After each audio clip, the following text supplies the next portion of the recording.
After my open-heart surgery, my two children promised they would take turns staying with me. Day 1, no one showed up. Day 2, still nothing. By day 10, I was completely alone, listening to the beep of the machines while they were busy planning how to sell my house and declare me incompetent. They thought I was just a helpless old man who would quietly fade away. They forgot I spent 40 years engineering structures meant to withstand earthquakes. Dismantling their little scheme was going to be the easiest project of my life. Before I continue this story, let me know where you are watching from in the comments below. Hit like and subscribe if you have ever had to stand up to family who underestimated your worth. My name is Kofi Miller and I am 69 years old. When you wake up from a major cardiac bypass, the world does not come back to you all at once. It comes in fragments. First, the sharp burning agony splitting your chest right down the middle. Then the sterile chemical smell of the intensive care unit. Finally, the relentless rhythmic beeping of the heart monitor keeping time with your fragile pulse. But the one thing you expect to see when you finally force your heavy eyelids open is family. You expect to see the people you poured your entire life into sitting by your bedside, holding your hand, telling you the worst is over. Before they wheeled me into the operating room, my son Tyson and my daughter Latoya stood right next to my bed. They held my hands, their faces masks of perfect concern. Tyson, my successful structural engineer son, patted my shoulder and told me not to worry about a single thing. He said they had a spreadsheet worked out. He would take the morning shifts before heading to the construction site, and Latoya would take the evenings after closing her fashion boutique. They swore to me, looking me dead in the eyes, that I would not spend a single minute of my recovery alone. They promised I would be surrounded by family. But when the fog of anesthesia finally cleared and I opened my eyes, the cold plastic chair next to my bed was completely empty. The fluorescent lights buzzed overhead, casting a harsh glare on the bare walls. I tried to speak, to call out for someone, but my throat was parched and raw from the breathing tube. A nurse walked in, checked my vitals, and gave me a soft, sympathetic smile. But there were no familiar faces, just the steady, mocking beep of the heart monitor. I told myself it was just a scheduling mix-up. Tyson works for a massive commercial construction firm. He manages multi-million-dollar projects. Latoya runs a high-end boutique downtown dealing with demanding clients and inventory issues. They are busy people, important people. I raised them to be ambitious, to chase the American dream with everything they had. My late wife Yolanda and I worked tirelessly, sacrificing our own comforts to give them the head start we never had growing up. I reasoned with myself that they were just caught up in traffic or dealing with a sudden crisis at work. But as the sun set on that first day, turning the hospital room into a box of long, lonely shadows, the silence became deafening. Day 2 came and went. The physical pain in my chest was a constant blinding fire every time I took a breath. But honestly, it was nothing compared to the hollow, sinking feeling growing in the pit of my stomach. I lay there staring at the ceiling, listening to the machine. Beep. Beep. With every heartbeat, my mind drifted back through the years, tallying up the sacrifices Yolanda and I had made. I remembered writing the massive check for Tyson out of state college tuition, completely draining our emergency savings, so he would not graduate burdened by student loans. Beep. I remembered co-signing the commercial lease for Latoya Boutique, putting my own immaculate credit and financial security on the line just so her dream could become a reality. Beep. I remembered paying off Tyson gambling debts in secret so his wife would not find out and leave him. Beep. By day 4, the hospital staff started to notice you cannot hide abandonment in a place where people are trained to care. The nurses would come in to change my IV bags or check my surgical wounds, and their eyes would inevitably linger on the empty visitor chair in the corner. I could see the pity forming in their expressions, and my pride could not handle it. I found myself making elaborate excuses for my own grown children. Tyson is dealing with a massive site inspection this week, I told a young nurse named Rachel on day 5, forcing a weak chuckle. And Latoya has a terrible supply chain crisis at her store. They are just completely swamped with work, but they call me all the time. Nurse Rachel would just nod with that tight, polite smile. The kind of smile you give to a patient who is desperately lying to preserve his own dignity. I spent my days staring at the door, hoping it would open, and one of them would walk in holding a cup of coffee or a balloon, apologizing for the delay. But the door only ever opened for doctors, nurses, and the meal cart. A week passed, then 8 days, then 9. The excuses I spun for the hospital staff were running thin, but more importantly, the excuses I spun for myself had completely evaporated. I am a man of logic and mathematics. I spent my entire career looking at blueprints, calculating load-bearing capacities, and analyzing structural integrity. I knew how to look at a foundation and see if it was rotting from the inside out. My family foundation was rotting, and I had been willfully turning a blind eye to the cracks for years. The truth was bitter and hard to swallow. They did not care. As long as the checks cleared and the financial safety net was in place, I was useful. But sitting here weak, recovering, and in need of their time and care, I was nothing more than an inconvenience. On the morning of this 10th day, the sunlight filtered weakly through the hospital blinds, offering no warmth. Nurse Rachel walked into my room. This time she did not have my usual morning medications on her tray. Instead, she was holding a glossy, brightly colored brochure. She hesitated for a moment by the door, looking down at the floor before stepping closer to my bed. She gently placed the pamphlet on my bedside table. I glanced at the cover. It was an information booklet for state-funded nursing homes and long-term assisted living facilities. I looked up at her, my heart dropping. She looked back at me, her eyes filled with a heartbreaking mixture of professional duty and genuine sorrow. "Mr. Miller," she asked softly, her voice trembling just a little bit, "do you actually have any family coming for you?" I looked at Nurse Rachel and felt a sharp sting of humiliation. I pushed the glossy pamphlet back across the rolling table. "I have 2 successful children," I told her, keeping my voice as steady as my recovering lungs allowed. "They are just dealing with professional emergencies. I will call them right now to sort out my discharge." She gave me a sad nod and stepped out of the room, leaving the pamphlet exactly where it was. My hands shook as I picked up my phone. I dialed Tyson first. It rang 4 times before going to voicemail. I hung up and called again. On the 3rd ring, he finally picked up. The background noise sounded completely quiet, not like a bustling commercial construction site with heavy machinery and yelling foremen. "Dad, I am swamped right now," Tyson answered, his tone clipped and impatient. "Is everything okay? I told you I would try to swing by this weekend." "Tyson," I replied, fighting the urge to beg my own son for his time. "It has been 10 days. I am supposed to be discharged soon. The hospital is asking for my care plan. You and Heather promised you would be here to help me transition back home." I heard a heavy sigh on the other end of the line. "Dad, please do not do this right now. Do not make me feel guilty when I am busting my back to keep my job. We have a massive site inspection happening today. The safety auditors are breathing down my neck. Heather has been nagging me endlessly about our credit card bills, and if I leave this site and mess up this inspection, I could get fired. You know how the industry is. You want me to lose my job. Is that what you want?" The manipulation was incredibly smooth. He was turning my request for basic post-operative care into an attack on his livelihood. I closed my eyes and swallowed the bitter taste of betrayal. "No, son. I just expected you to keep your word. I will be there tomorrow, Pops. I promise. Just hang in there and let the nurses do their jobs." He hung up before I could say another word. I stared at the black screen of my phone. The rejection settled in my chest, a dull ache far worse than my surgical incisions. But I still had a daughter. I dialed LaToya. She answered almost immediately, but before I could even say hello, she launched into a theatrical tirade. "Dad, this is the worst possible time," she said, her voice rising in a pitch of practiced panic. "I am dealing with a complete supply chain crisis at the boutique. My overseas shipments are delayed. My inventory is completely messed up, and Bradley is stressing me out about our mortgage. He is useless right now, obsessed with closing some real estate deal, leaving me to handle these bankruptcy threats all by myself. I am literally having a panic attack right now." "LaToya," I said softly, "I am in the hospital. I just had my chest cracked open. I need my family." She groaned a sound of pure exasperation that cut straight to my soul. "Dad, you are in a hospital surrounded by medical professionals. I am out here trying to save my business from going under. Do you know how much money I am losing every single day? I cannot just drop everything and hold your hand. You are being completely unreasonable. Just wait one more day.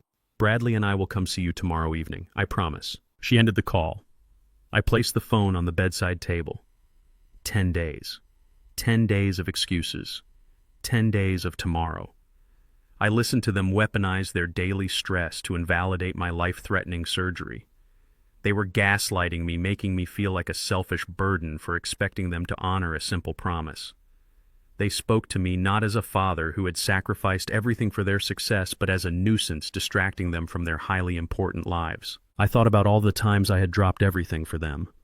When Tyson wrecked his first car, I was at the police station at 2 a.m. When LaToya broke her arm at cheer camp, I left a critical engineering review just to sit by her hospital bed. I never once told them I was too busy. I never once made them feel like they were interrupting my life. Because they were my life. But to them, my recovery was just a tedious obligation they were actively trying to dodge. An hour later, the hospital social worker walked into my room with a clipboard. She introduced herself as Ms. Higgins and took a seat in the empty chair where my children should have been sitting.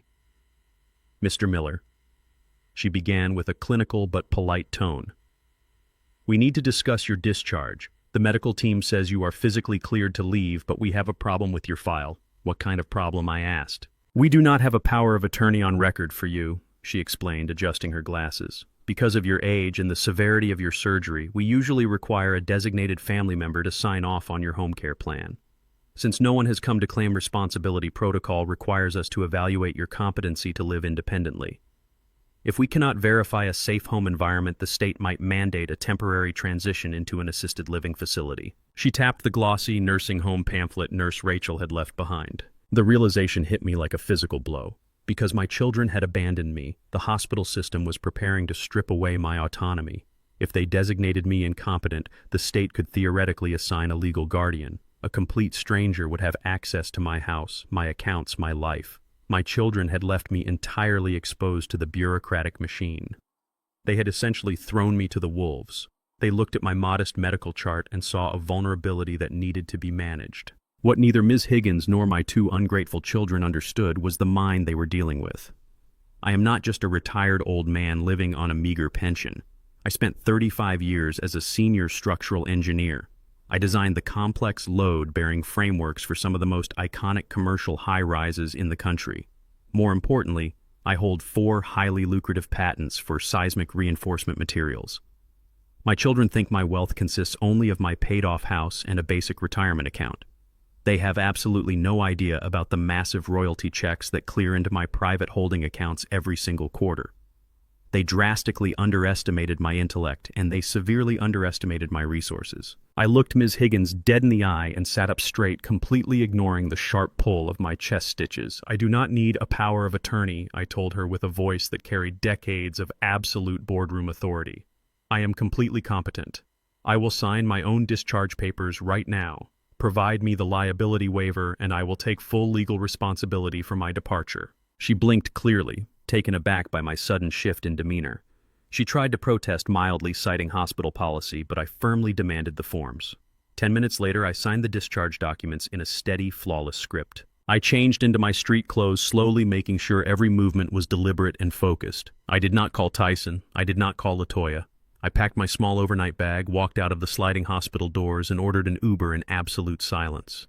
As the car pulled up to the curb, a cold, calculating calm washed over my entire body. I gave the driver my home address. I was going to surprise my children. I was going to see exactly how busy they truly were. The gray sedan smelled faintly of stale vanilla air freshener and old coffee. I slid into the back seat, moving with extreme caution to protect my freshly wired sternum. Every single bump in the asphalt, every slight tap of the brakes, sent a blinding shockwave of agony straight through my chest. The doctors had cracked my ribcage open just 10 days ago to bypass the failing arteries around my heart. The physical pain was sharp, relentless, and completely exhausting, forcing me to take shallow, measured breaths just to keep from crying out.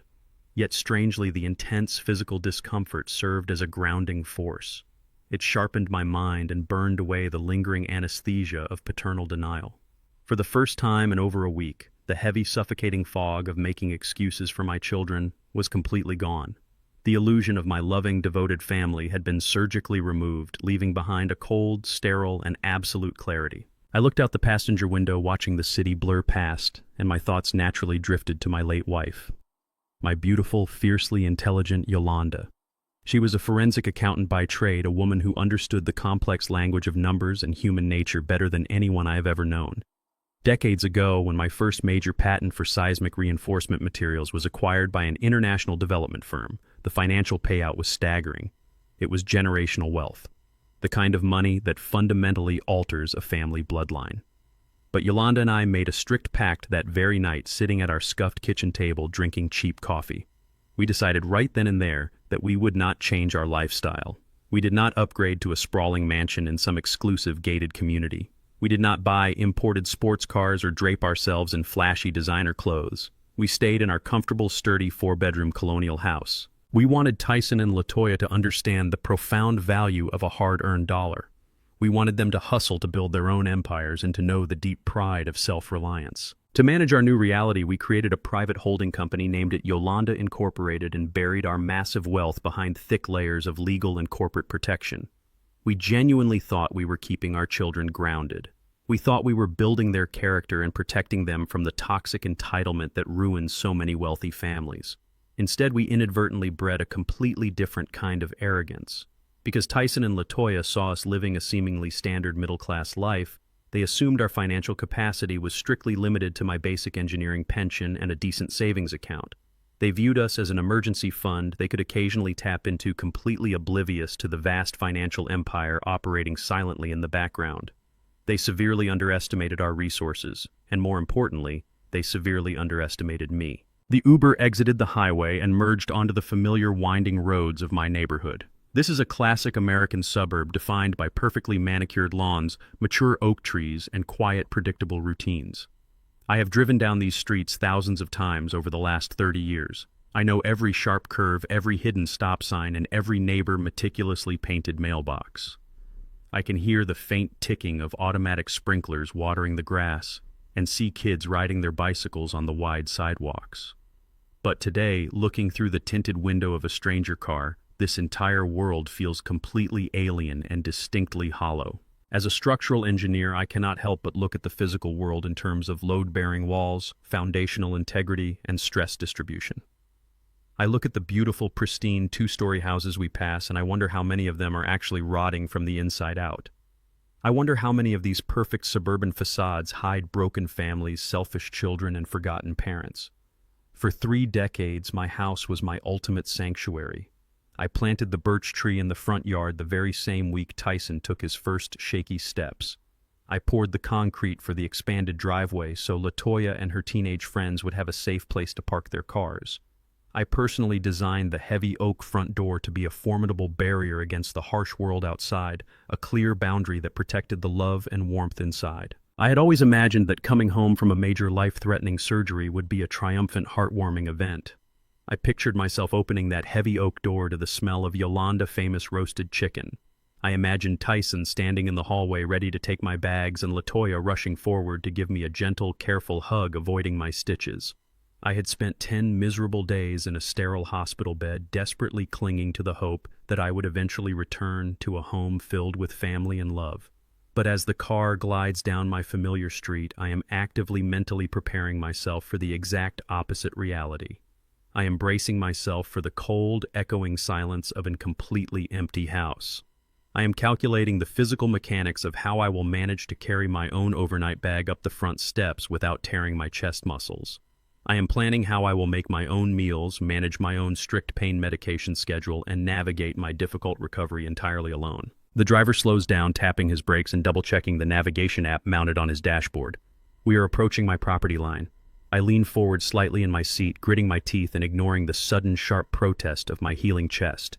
I peer through the windshield, completely ready to face the empty driveway and the quiet isolation that I know awaits me. But the driveway is not empty. The driver pulls up to the curb and shifts the car into park. I sit totally frozen in the back seat, my hands gripping the leather upholstery, my eyes locked on the scene directly in front of me. Parked right there on the concrete I poured with my own 2 hands is Tyson pristine custom black SUV gleaming in the afternoon sun. Sitting directly behind it, blocking the path to the garage, is LaToya's sleek silver luxury Mercedes. They are not at a commercial construction site miles away managing heavy machinery and safety auditors. They are not frantically running a downtown boutique battling an international supply chain crisis. They did not skip my hospital discharge because they were fighting to save their demanding careers. They are right here. I handed the Uber driver a $20 bill and asked him to keep the change. I waited until his taillights disappeared around the corner before I took my first step onto the pavement. My legs felt like lead, and the thick surgical dressing under my shirt chafed aggressively against my raw skin. I did not march up the wide concrete driveway to the heavy oak front door. My instincts, honed by decades of anticipating structural failures, screamed at me to assess the situation before making my presence known. I needed to see exactly what kind of emergency was keeping my children away from my hospital bed. The faint sound of rhythmic bass thumped through the warm afternoon air. It was music, Someone was playing upbeat music in my backyard. As I hobbled closer to the property line, the unmistakable rich aroma of marinated ribs sizzling over hot charcoal hit my senses. They were not just home skipping work. They were throwing a barbecue, a backyard feast while their father lay in a sterile hospital room waiting for them to show up. I walked toward the side of the house, dragging my feet through the soft grass to mask the sound of my approach. I approached the tall cedar fence securing the side gate. I built this fence 15 years ago, reinforcing the hinges with industrial-grade steel. I knew exactly how to lift the latch so the metal would not squeak. I slipped into the narrow walkway between the side of my house and the tall privacy hedges Yolanda had planted. The shadows offered me complete concealment. I pressed my back against the warm brick of my own home, catching my breath. My heart pounded furiously against my newly repaired arteries, a dangerous, erratic rhythm that forced me to close my eyes and focus on staying upright. I took slow, shallow breaths, clutching my chest. When the sharp stabbing pain subsided into a manageable, dull ache, I crept toward the edge of the brick wall where the house opened up to the backyard patio. I peeked around the corner. The patio was bathed in golden sunlight. Tyson was standing by my custom-built grill, holding a frosty bottle of imported beer in one hand and a pair of stainless steel tongs in the other. He wore a crisp linen shirt and expensive designer sunglasses, looking perfectly relaxed. Latoya was lounging on the padded patio furniture, holding a crystal glass filled with chilled white wine. She was laughing loudly, tossing her head back without a single care in the world. Sitting across from her was Tyson's wife Heather, scrolling idly on her smartphone. And standing right by the sliding glass doors was Bradley, my white son-in-law, the aggressive commercial real estate broker who always looked at my property like it was a glowing dollar sign. I remained frozen in the shadows, completely hidden by the dense foliage of the overgrown bushes. I did not move a single muscle. I just stood there and listened as the people I loved most in this world casually dismantled my life. Bradley swirled the ice in his whiskey glass and leaned against the brick exterior of my house. He surveyed the expansive backyard, the mature oak trees, and the newly renovated deck with a predatory grin. "I am telling you guys," he said, his voice carrying easily over the soft music. "The old man will not last long." The doctors literally cracked his chest open. Even if he survives the recovery, his quality of life is going to plummet. I have already pulled the comps on this lot. The market value in this specific zip code has skyrocketed over the last 6 months. We could list this property as is and start a massive bidding war by next weekend. I held my breath, bracing myself for Tyson or Latoya to shut him down. I waited for my son to defend my honor. I waited for my daughter to express horror at her husband's callous greed. Instead, Tyson simply flipped a rack of ribs on the grill and took a casual sip of his beer. "We have to be smart about it," Tyson replied, wiping his mouth with the back of his hand. "We cannot just sell it out from under him while he is coherent. That is why the nursing home transition is critical. The state will require liquidation of his physical assets to cover the long-term facility care anyway. We secure the medical power of attorney, declare him mentally and physically unfit for independent living, and take over the estate management. It is the most logical step. It is for his own good." Heather finally looked up from her phone, rolling her eyes. "Well, we need to hurry up," she complained, adjusting her expensive sunglasses. "I am completely exhausted from pretending to care. Do you have any idea how much anxiety I get just thinking about having to change his bandages or deal with his medication schedules? I did not sign up to be a hospice nurse for your father, Tyson. We have our own lives. We have vacations planned. If he comes back here, he is going to drag us down with his constant needs." Latoya took a long gulp of her wine and nodded in enthusiastic agreement. "Heather is right," she said, swirling the remaining liquid in her glass.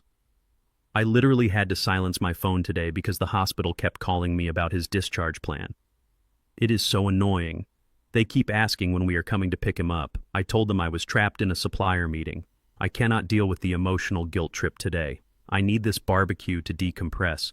Bradley has a contact at the Oakwood Assisted Living Center. They have a bed opening up next week. We just need to convince the hospital doctors that he is exhibiting signs of severe dementia. Once they put that in his medical file, the state takes over the transition." Bradley chuckled, a sharp, grating sound that made my blood run absolutely cold. "Convincing them he is losing his mind will be the easiest part," he said. "The guy is almost 70. He just went through major trauma. We just tell the social workers he has been acting erratic, misplacing things, and forgetting basic conversations. With his physical state, they will rubber stamp the guardianship petition in a matter of days. Then I handle the real estate listing, and we split the equity 4 ways, clean, fast, and profitable. I stood in the shadows, pressing my hand hard against my aching chest. My heart rate monitor would have been screaming if I were still hooked up to the hospital machines. The sheer magnitude of their betrayal was staggering. They were not just ignoring my recovery. They were actively orchestrating my demise. They were throwing a party to celebrate my impending institutionalization. They were dividing up the equity of my home while I was supposedly lying helpless in a hospital bed. They wanted to strip me of my dignity, my freedom, and my home, just so they could avoid the inconvenience of caring for me and line their pockets with my hard-earned money. They looked at my home, the house where Yolanda and I had celebrated their birthdays, and wiped away their tears and saw nothing but a lucrative real estate transaction. A heavy, suffocating darkness settled over my spirit, but it was immediately replaced by a razor-sharp, icy resolve. I did not want to confront them right now. I did not want to stand in the middle of my backyard, weak and trembling, arguing with thieves and liars over a plate of barbecue ribs. I needed to gather my strength. I needed to retreat into the safety of my own walls and formulate a precise structural plan to demolish their arrogant conspiracy. While they were laughing and pouring another round of drinks, I silently slipped away from the hedges. I moved toward the back door of the laundry room, which I knew Tyson always left unlocked when he was grilling. I turned the brass knob millimeter by millimeter and slipped inside my own house like a ghost. The air conditioning washed over me, a stark contrast to the heat outside. I navigated the familiar hallway, avoiding the floorboards I knew would creak. I made my way down the corridor toward my master bedroom. I desperately needed to sit down on my own mattress to take my pain medication and let my exhausted body rest before I figured out my next move. I reached for the handle of my bedroom door and pushed it open. I stopped dead in my tracks. My sturdy oak bed frame was completely stripped of its sheets and blankets. The framed photographs of Yolanda that had sat on my nightstand for a decade were gone. My closet doors were wide open and my clothes were missing from the hangers. Instead, the entire room was filled with brown cardboard moving boxes stacked nearly to the ceiling. Thick black markers scrawled across the side of the nearest box read, "Master Bedroom Donations." They had not just planned to send me away. They had already started packing up my entire life. I stood in the doorway of my own master bedroom and stared at the cardboard towers that had replaced my life. The words "Master Bedroom Donations" scrawled in thick black marker felt like a physical blow to my freshly wired sternum. I stepped inside and pushed the door shut behind me until it clicked perfectly into the frame. The silence in the room was absolute, a stark contrast to the thumping bass and laughter echoing from the backyard patio. I moved toward the closest box, ignoring the searing pain in my chest. I peeled back the poorly taped flaps. Inside, shoved together without an ounce of care, were my custom-tailored suits, my pristine leather dress shoes, and the framed certificates of my engineering patents. They had not packed my belongings with the reverence of children securing their father's legacy. They had hastily shoved my existence into cardboard squares like a janitor clearing out a fired employee's cubicle. I walked over to the adjacent stack. These boxes were marked for the local landfill. I opened the top one and my breath hitched. Resting on top of a pile of old sweaters was Yolanda's favorite wooden jewelry box.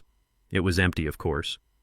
Heather or LaToya had undoubtedly already scavenged the pearls and gold chains. But the box itself, the hand-carved mahogany chest I bought for her on our 5th anniversary in New Orleans, had been tossed into the garbage pile. They did not see the memories. They only saw clutter standing in the way of their real estate transaction. The sheer audacity of it all was staggering. They had not even waited for the hospital to officially discharge me. They had spent the last 10 days complaining about how busy they were, weaponizing their careers to avoid visiting me while simultaneously gutting my sanctuary. I turned my attention to my heavy oak desk in the corner of the room. It was the desk where I had drafted my most lucrative patents. The drawers were pulled out and completely empty. My financial ledgers, my old tax returns, my property deeds, everything had been stripped. But as my eyes scanned the floor, I noticed my stainless steel wastebasket tucked halfway under the desk. It was overflowing with crumpled papers, shredded envelopes, and discarded manila folders. Tyson and LaToya had always been arrogant, but arrogance breeds incredible sloppiness. When you believe you are the smartest person in the room, you stop covering your tracks. I lowered myself into my heavy leather desk chair, wincing as my back made contact with the upholstery. I reached down and pulled the wastebasket into my lap. As an engineer, I spent decades predicting failure points. A structural collapse never happens without warning.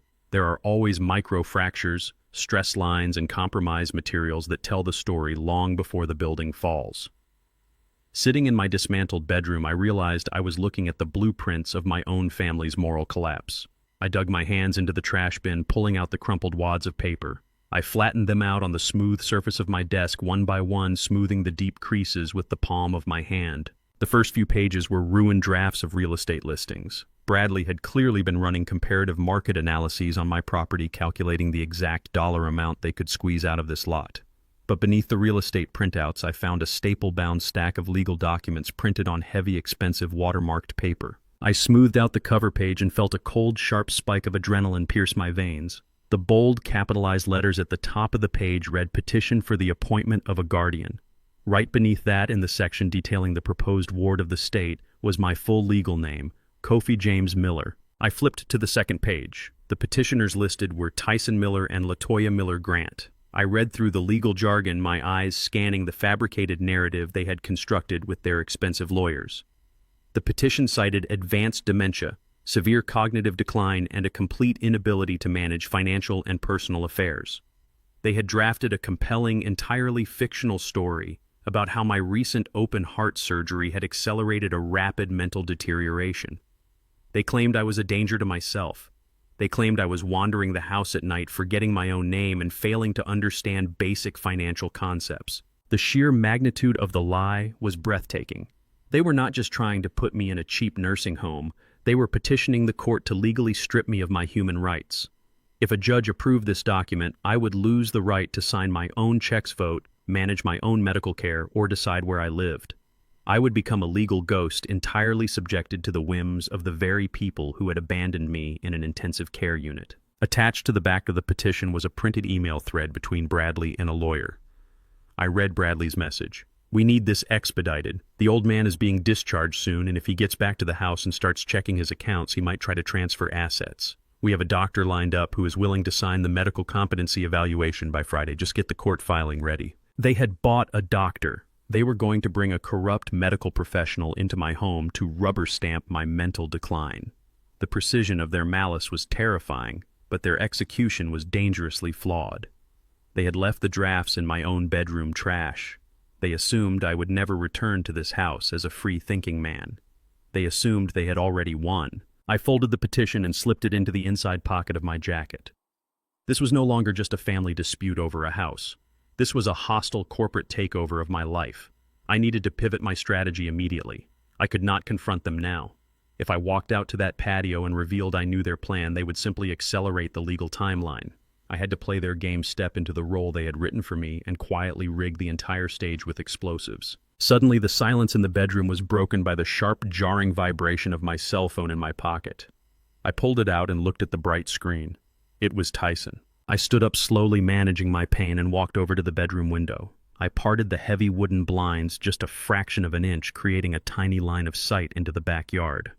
Tyson was standing near the barbecue grill, a cold bottle of beer in his left hand, laughing at something Bradley had just said.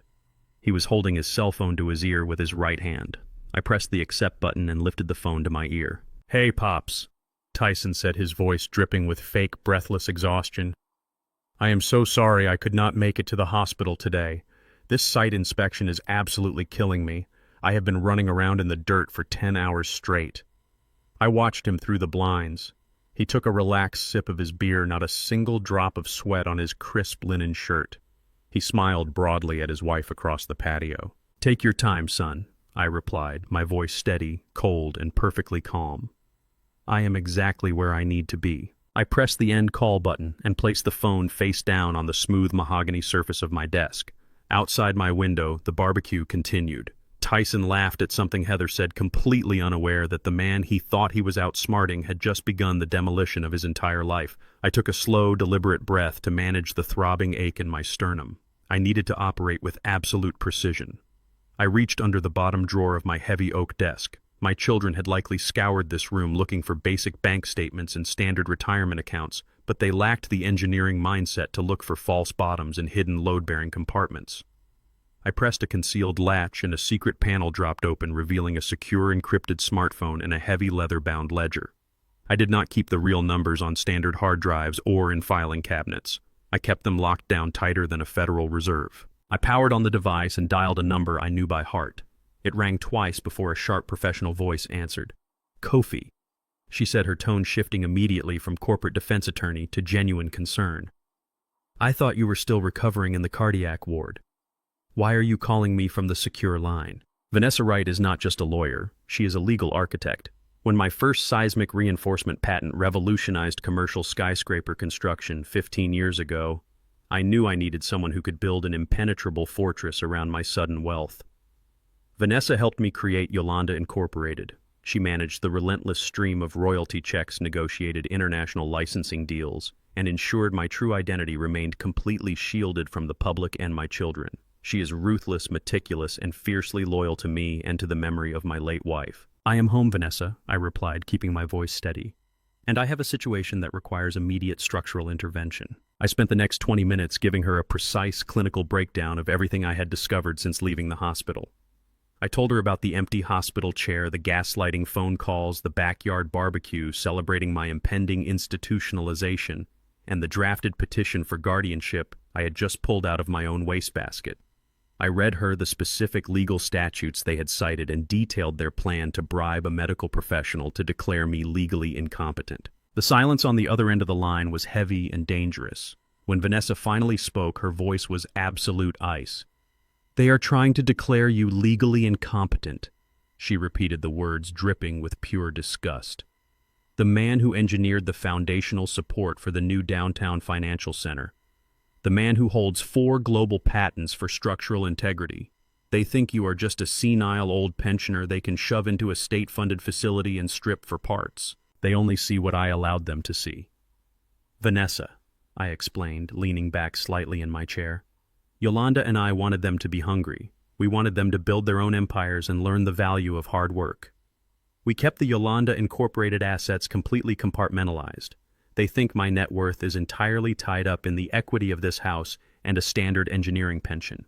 They are acting out of pure, arrogant greed. They see a vulnerability, and they are moving in to exploit it." "Then we crush them, Kofi," she stated flatly. "Tell me exactly what you want to do. We can file an immediate injunction against this guardianship petition. I can have my private security team at your front door in 10 minutes to physically remove them from your property for trespassing. We can shut this down today." "No," I said, taking a slow, shallow breath. "If we show our hand right now, they will panic and retreat. They will hire crisis managers and spin a narrative that they were just concerned children making a misguided medical mistake. I do not want them to retreat. I want them to commit."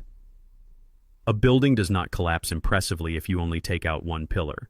You have to systematically weaken the entire foundation, so when it falls, the destruction is absolute and irreversible. I opened the heavy leather ledger on my desk. "Let us review the active safety nets we have in place for them. I want to start freezing the structural supports today." Vanessa pulled up the corporate files on her end. I could hear her rapid keystrokes echoing over the secure line. "All right, let us start with Tyson. He thinks he is a self-made hotshot project manager at Apex Commercial Construction. He struts around acting like he built that firm from the ground up. He has absolutely no idea that Yolanda Incorporated holds the primary commercial debt for Apex. We effectively own their operational line of credit. Furthermore, we are the silent guarantors for the massive surety bonds on his current development projects. Pull the guarantee, I instructed, without a single ounce of hesitation. Initiate the process to call in the commercial debt. I want his firm to feel a sudden, massive financial squeeze by the end of the week.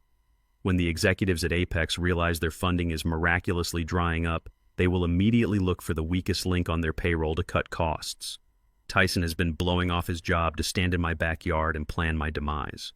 Let him experience the brutal professional consequences of his absence." "Done," Vanessa said, her keystrokes flying across her keyboard.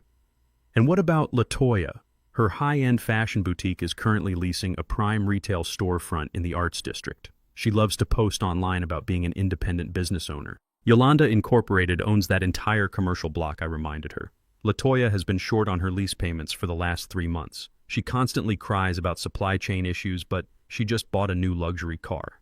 I have been quietly authorizing the property management company to forgive the late fees and ignore the delinquency to keep her business afloat. Stop the forgiveness protocol entirely. I will instruct the property managers to issue a formal notice of default," Vanessa confirmed. "She will be legally required to produce the back rent immediately or face complete eviction and total asset seizure. Her inventory will be locked down by Monday. And the personal emergency accounts I asked, referencing the joint checking and credit accounts I used to quietly bail them out of their personal blunders. I am freezing all secondary cards and cutting off the overdraft protection right now, she replied. The well is completely dry, Kofi. If they try to swipe those cards to fund their little scheme, they are going to hit a brick wall. I looked through the wooden blinds one more time. Bradley was aggressively pointing at my property line, outlining his grand vision for the real estate listing. Heather was laughing, tossing her expensive hair, completely unbothered by the fact that she was standing on stolen ground, plotting against a man who had treated her like a daughter. They were completely intoxicated by their own perceived brilliance. They thought they were the apex predators circling a wounded animal. They did not realize they had just wandered blindfolded into a meticulously designed trap. I will stay here in the house, I told Vanessa. I will play the exact role they have written for me. I will be the tired, confused old man. I will let them bring their corrupt doctor into my home. I will let them draft their fraudulent real estate documents and hand me the pen. I will give them every single piece of rope they need to hang themselves legally, professionally, and financially. The sound of Vanessa printing documents echoed through the phone line. She had moved seamlessly into full corporate warfare mode. Do you want me to serve them eviction and debt collection notices now? Vanessa asked. No, I replied.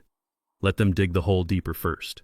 I spent the next 48 hours perfecting the architecture of my own apparent decline. I stopped shaving my face. I wore an oversized faded gray bathrobe that made my shoulders look hollow and frail. I shuffled my feet across the hardwood floors, allowing my slippers to drag with the heavy, unpredictable rhythm of a man losing his grip on reality. When the doorbell rang on Thursday afternoon, I did not walk to the entryway. I limped. I peered through the frosted glass pane and saw Heather standing on my front porch.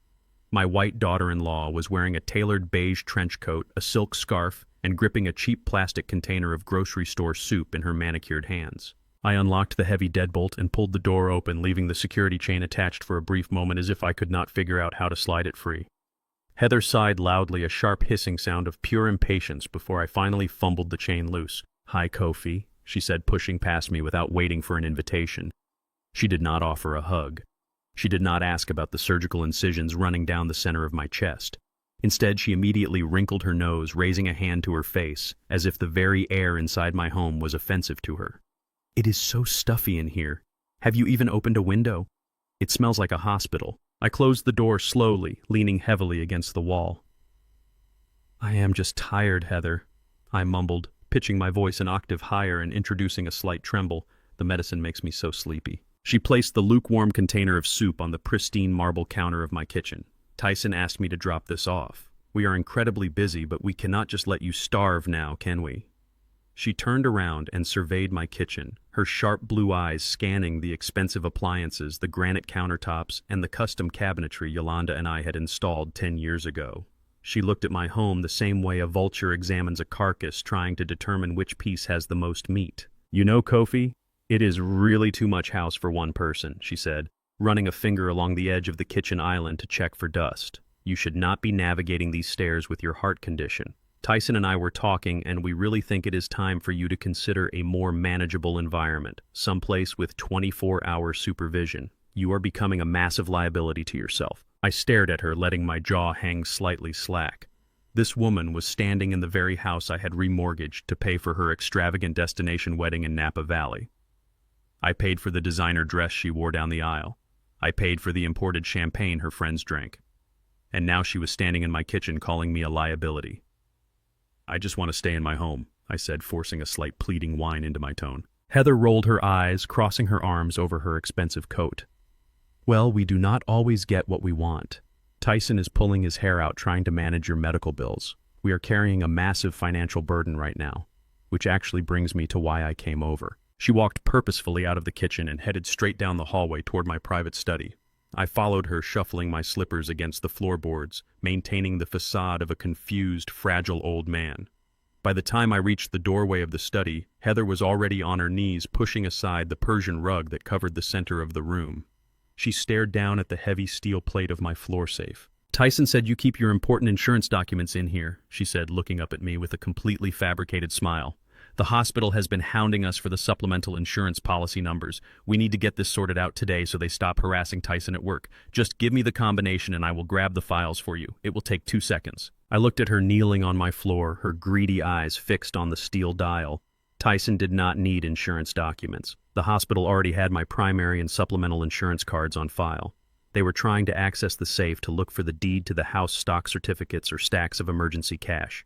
They wanted to liquidate whatever physical assets I had hidden away before the state-appointed guardianship took effect. I stood in the doorway and blinked slowly, raising a trembling hand to massage my forehead. The safe, I muttered, acting as if the very word confused me. Yolanda usually opens the safe. Heather let out a sharp, exasperated breath. Yolanda has been dead for 5 years, Kofi. You need to focus. What are the numbers? I stepped closer, rubbing my chin. 4, I said slowly. Then a long, agonizing pause. 7. Another long pause. 2. Heather rapidly punched the numbers into the electronic keypad. 472, she repeated, her voice tight with anticipation. What are the last 3 digits? I stared blankly at the wall. Was it Yolanda's birthday? No, maybe it was the address of our old apartment in Chicago. I tapped the side of my head, acting deeply distressed. I am sorry, Heather. My mind is just so foggy today. The doctor said the anesthesia might cause some memory loss. I think the next number is a 9. She slammed her finger against the 9 key, and then she snapped her mask of fake compassion, slipping entirely. 1 I offered unhelpfully, and maybe a 6.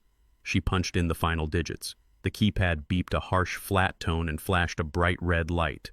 Error. She tried it again, pressing the keys harder. 472916. The red light flashed again. Kofi, this is completely ridiculous, she hissed, slamming her palm against the steel door of the safe. You are locking us out of vital documents because your brain is rotting. Think. Try to remember something useful for once. I took a step back, shrinking away from her, feigning absolute terror. I do not remember, I whispered, my voice cracking perfectly. I am so tired. Heather stood up violently, brushing the dust off the knees of her tailored pants. She glared at me with absolute, unmasked disgust. You are an unbelievable burden, she sneered, grabbing her designer purse from the desk. Tyson was right. You belong in a facility. I am not wasting another minute in this filthy house.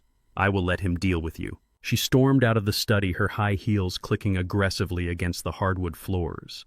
The front door slammed shut a few seconds later, shaking the picture frames on the walls. I stood perfectly still, listening to the aggressive roar of her luxury car engine starting up in the driveway. I waited until the sound of her tires faded completely down the street. The moment she was gone, my shoulders dropped their slumped posture. I stood up straight, rolling my neck and taking a deep, steadying breath. My mind was sharp and the performance was over. I walked calmly over to the Persian rug and kicked it back over the floor safe with the toe of my slipper. As I walked back toward the kitchen, my secure smartphone vibrated heavily in the pocket of my bathrobe. I pulled it out and looked at the glowing screen. It was an automated fraud alert triggered by Vanessa legal team. The notification was crystal clear. Transaction declined. $15,000 attempted at Romanov luxury timepieces. Cardholder Heather Miller. She had left my house furious that she could not crack my safe and immediately drove to a high-end jewelry store to buy a Rolex on the joint credit card she assumed I was too senile to monitor. She thought she could swipe the plastic and steal my money while I was supposedly losing my mind. I stared at the screen, a cold smile touching the corners of my mouth. I pressed my thumb against the screen, selecting the glowing red option that read, Decline and Report Fraud. The very next morning, exactly at 9 o'clock, the doorbell chimed with a brisk, energetic rhythm. I was sitting at my kitchen island, sipping a cup of black coffee and reviewing the latest financial reports Vanessa had routed to my secure tablet. I locked the screen, slipped the device into the deep pocket of my bathrobe, and shuffled toward the entryway. Through the frosted glass, I could see the unmistakable silhouette of Bradley, my son-in-law. He was shifting his weight from foot to foot, holding a cardboard tray of expensive coffee shop lattes and a white paper bag that smelled faintly of warm pastries. I opened the door, maintaining the slight slump in my shoulders and the vacant, tired expression I had perfected for Heather the day before. Kofi, my man, Bradley beamed, flashing a set of aggressively whitened teeth. He stepped over the threshold without waiting for an invitation, bringing the smell of high-end cologne and sheer audacity into my hallway. I brought you an espresso and some of those blueberry scones you used to love. LaToya and I have been so worried about you sitting in this big house all by yourself. I figured I would swing by before my morning meetings to check on my favorite father-in-law. I accepted the coffee with a slow, trembling hand. "You are very kind, Bradley," I murmured, letting my voice crack just a fraction. "I am just taking it one day at a time. The pain medicine makes it very hard to focus." "That is exactly why I am here," Kofi Bradley said, guiding me gently toward the kitchen table, as if I were a fragile piece of glass. He set his sleek leather briefcase on the granite countertop with a heavy thud. He pulled out one of the bar stools for me, playing the role of the devoted, helpful family man with sickening perfection. I sat down, wrapping both hands around the warm coffee cup, projecting an aura of complete vulnerability. Bradley unlatched his briefcase and pulled out a thick stack of stapled documents. He leaned against the counter, adopting the smooth, practiced cadence of a commercial real estate broker closing a highly contested deal. "Listen, Kofi, we all know you have a lot on your plate right now. The medical bills from your surgery are going to start rolling in soon. On top of that, your property taxes on this lot are scheduled for reassessment next month. With your current health situation, Latoya and I just want to make sure your primary asset is fully protected against any liability." He paused, looking at me with wide, sympathetic eyes. "I spoke to a contact of mine in the insurance industry. He told me that since you are living alone after a major cardiac event, your homeowner liability rates are going to skyrocket. If you have a slip and fall or if you require an emergency medical evacuation from the premises, the insurance company could put a lien on the house to cover the municipal emergency costs. It is a massive risk.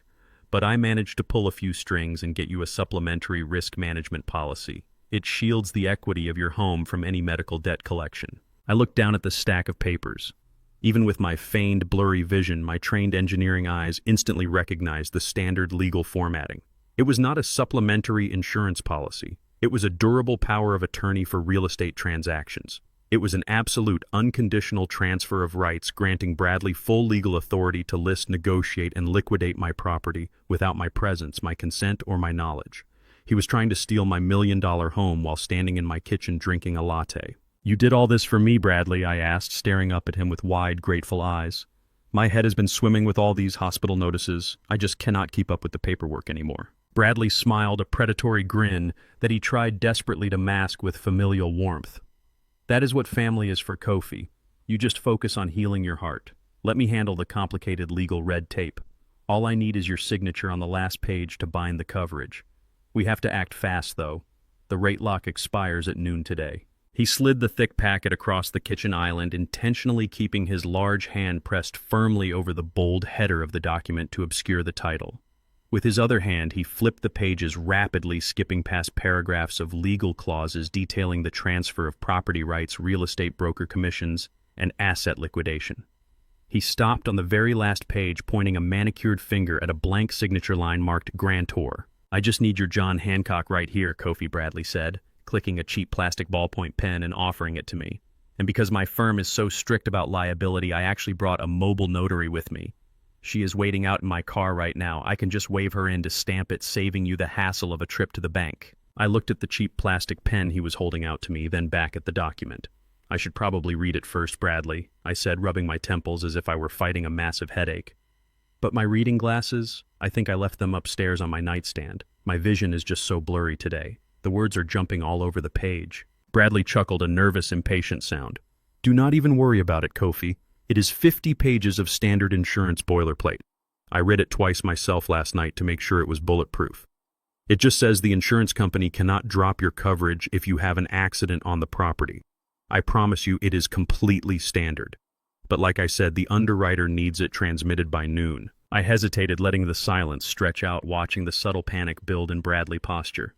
His eyes darted from the signature line to my face and back again. The greed radiating from him was almost palpable.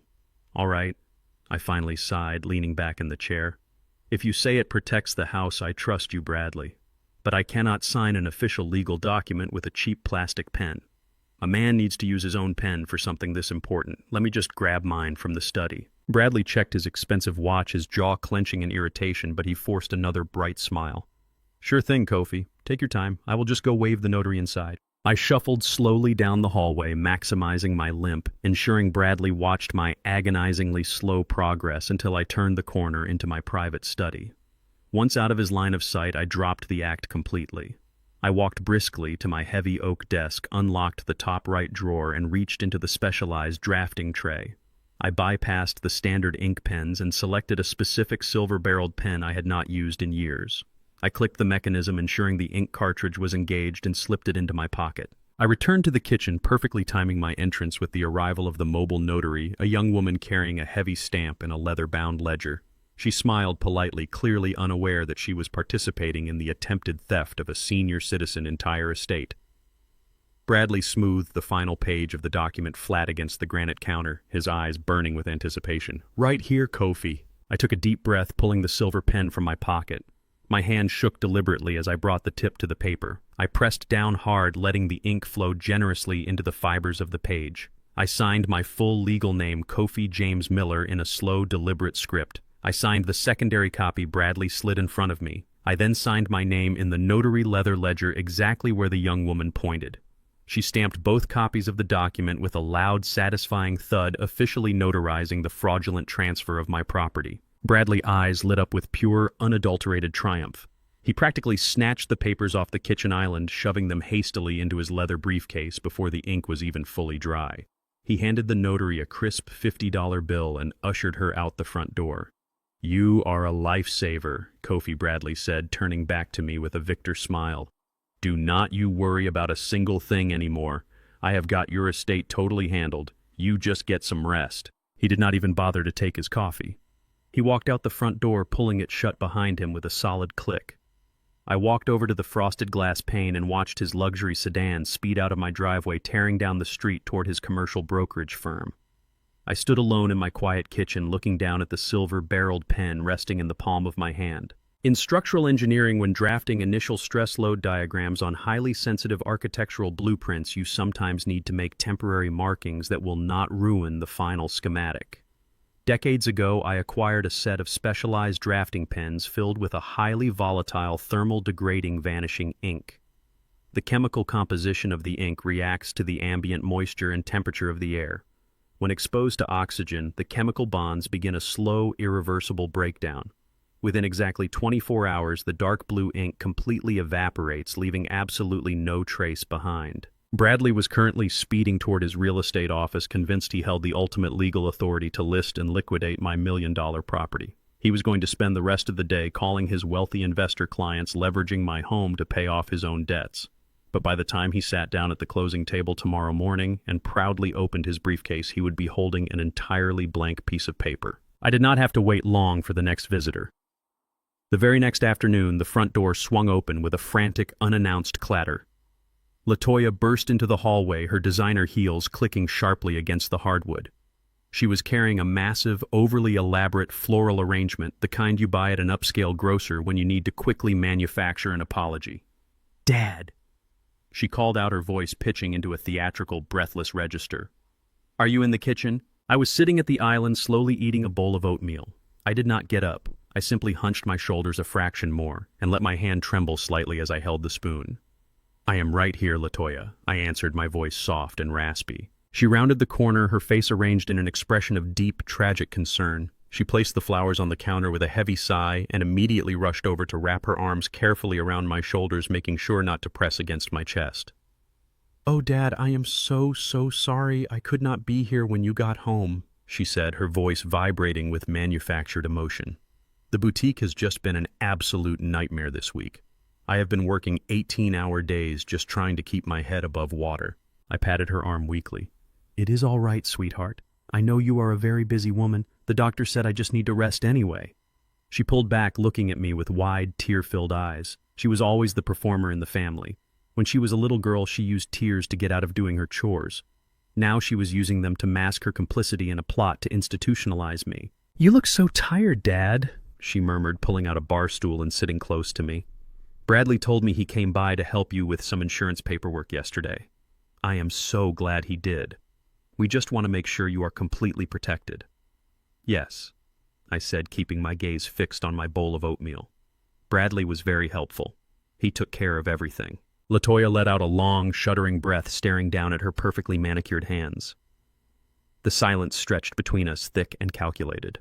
She was building up to the pitch. I could practically hear the gears turning in her head, calibrating exactly how much guilt and desperation she needed to inject into her performance. "Dad," she finally whispered, a single flawless tear slipping down her cheek. "I do not want to burden you with my problems right now, not when you are recovering. But I am in serious trouble." I looked up at her, letting my eyes widen in feigned alarm. "Trouble? What kind of trouble, Latoya? Are you and Bradley okay?" "We are fine, but the boutique is not," she sobbed, burying her face in her hands. "The supply chain issues I told you about, they were worse than I thought. My primary overseas vendor went bankrupt and they took my entire fall inventory deposit with them. I have creditors calling me every single day. If I do not come up with $50,000 by the end of the week, they are going to lock the doors and seize my remaining stock. I will lose everything, Dad, everything I have worked for." She reached out and grabbed my trembling hand, squeezing it tight. "I know it is a massive amount of money, and I know you are living on a fixed income, but I am desperate. Bradley's commissions have been slow this quarter and we just do not have the liquidity. If you could just give me a loan, an early advance on my inheritance, anything, I will pay you back every single cent, I swear on my life." I looked at my daughter, listening to her weave a story of complete financial devastation. The tragic irony was that she was actually telling the truth about her business failing, but she was lying about the cause. Her boutique was not failing because of a global supply chain crisis. It was failing because she had been consistently pulling money out of the business operating accounts to fund her extravagant personal lifestyle. She had leased a luxury car, taken 3 international vacations this year alone, and bought designer clothes she could not afford. Yolanda Incorporated property managers had sent me the delinquency reports months ago.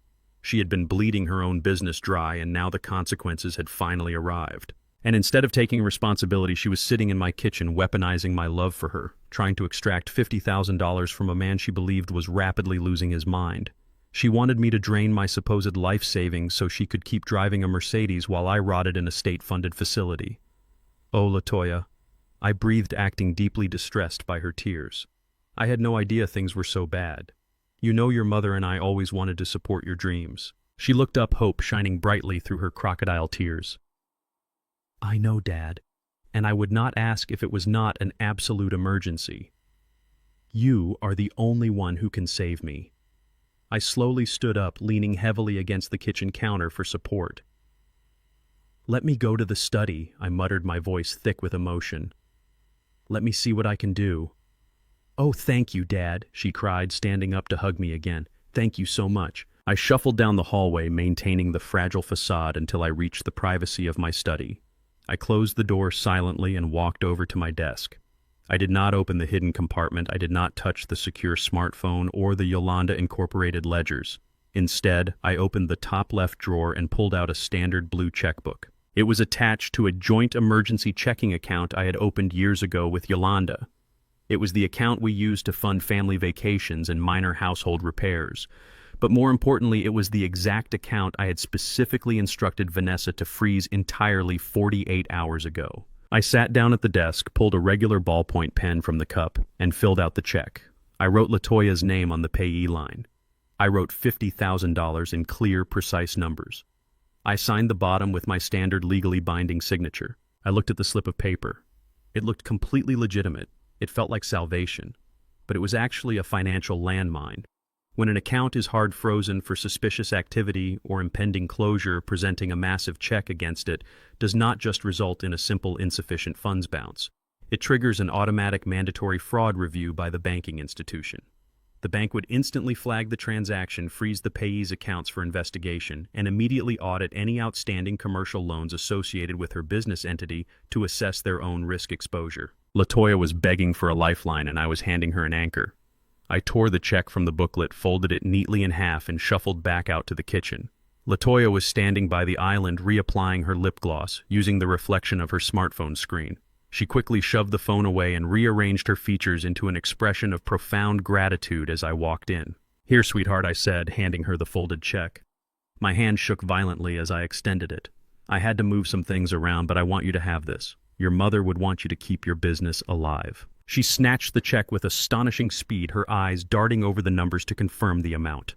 A genuine, massive smile broke across her face, completely shattering her grieving daughter act. "Oh, Dad, you are a lifesaver," she gushed, practically vibrating with relief. "I am going to deposit this right now. You have no idea how much stress you just took off my shoulders." "I know, LaToya," I said softly, looking at her with a sad, empty smile. "I know exactly what I am doing." She did not catch the double meaning. She was too busy calculating how quickly the funds would clear. "I will come back and see you this weekend, I promise," she said, already turning toward the front door. "We will have a nice long dinner. Just you and me." I watched her practically run down the hallway, the heavy oak door slamming shut behind her. I walked over to the frosted glass and watched her luxury sedan speed out of the driveway, racing toward the nearest bank branch. She thought she had just outsmarted a confused old man. She thought she had secured her lifestyle for another 6 months.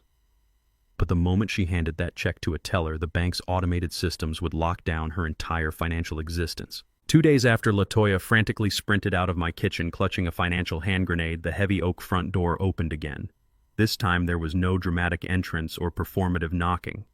Tyson simply unlocked the deadbolt with his spare key and walked in, accompanied by his wife Heather, and a tall, sharp-featured white man wearing a pristine charcoal suit and carrying an oversized leather briefcase. I was sitting in my favorite armchair by the living room window, staring out at the oak tree I had planted decades ago. I was wearing the same faded gray bathrobe, my shoulders hunched, my posture radiating the weary, defeated energy of an old man whose world was rapidly shrinking. I did not turn around when they entered the room. I kept my gaze fixed firmly on the branches, swaying gently in the afternoon breeze. "Dad," Tyson said, his voice loud and artificially cheerful, bouncing off the high ceilings of the living room. "Look who came to visit. This is Dr. Sterling. He is a specialist. We asked him to come by and just have a little chat with you. Make sure your recovery is going smoothly." I slowly turned my head, blinking, as if the sudden influx of people had genuinely startled me. "A specialist," I murmured, letting my voice crack slightly. "My cardiologist already cleared me, Tyson. I do not need another doctor." Dr. Sterling stepped forward, offering a smooth, completely hollow smile. He did not look at me like a patient. He looked at me the way an appraiser looks at a piece of commercial property. "Mr. Miller, it is a pleasure to meet you. I am not here to check your physical incisions. I specialize in cognitive wellness and post-operative mental transitions.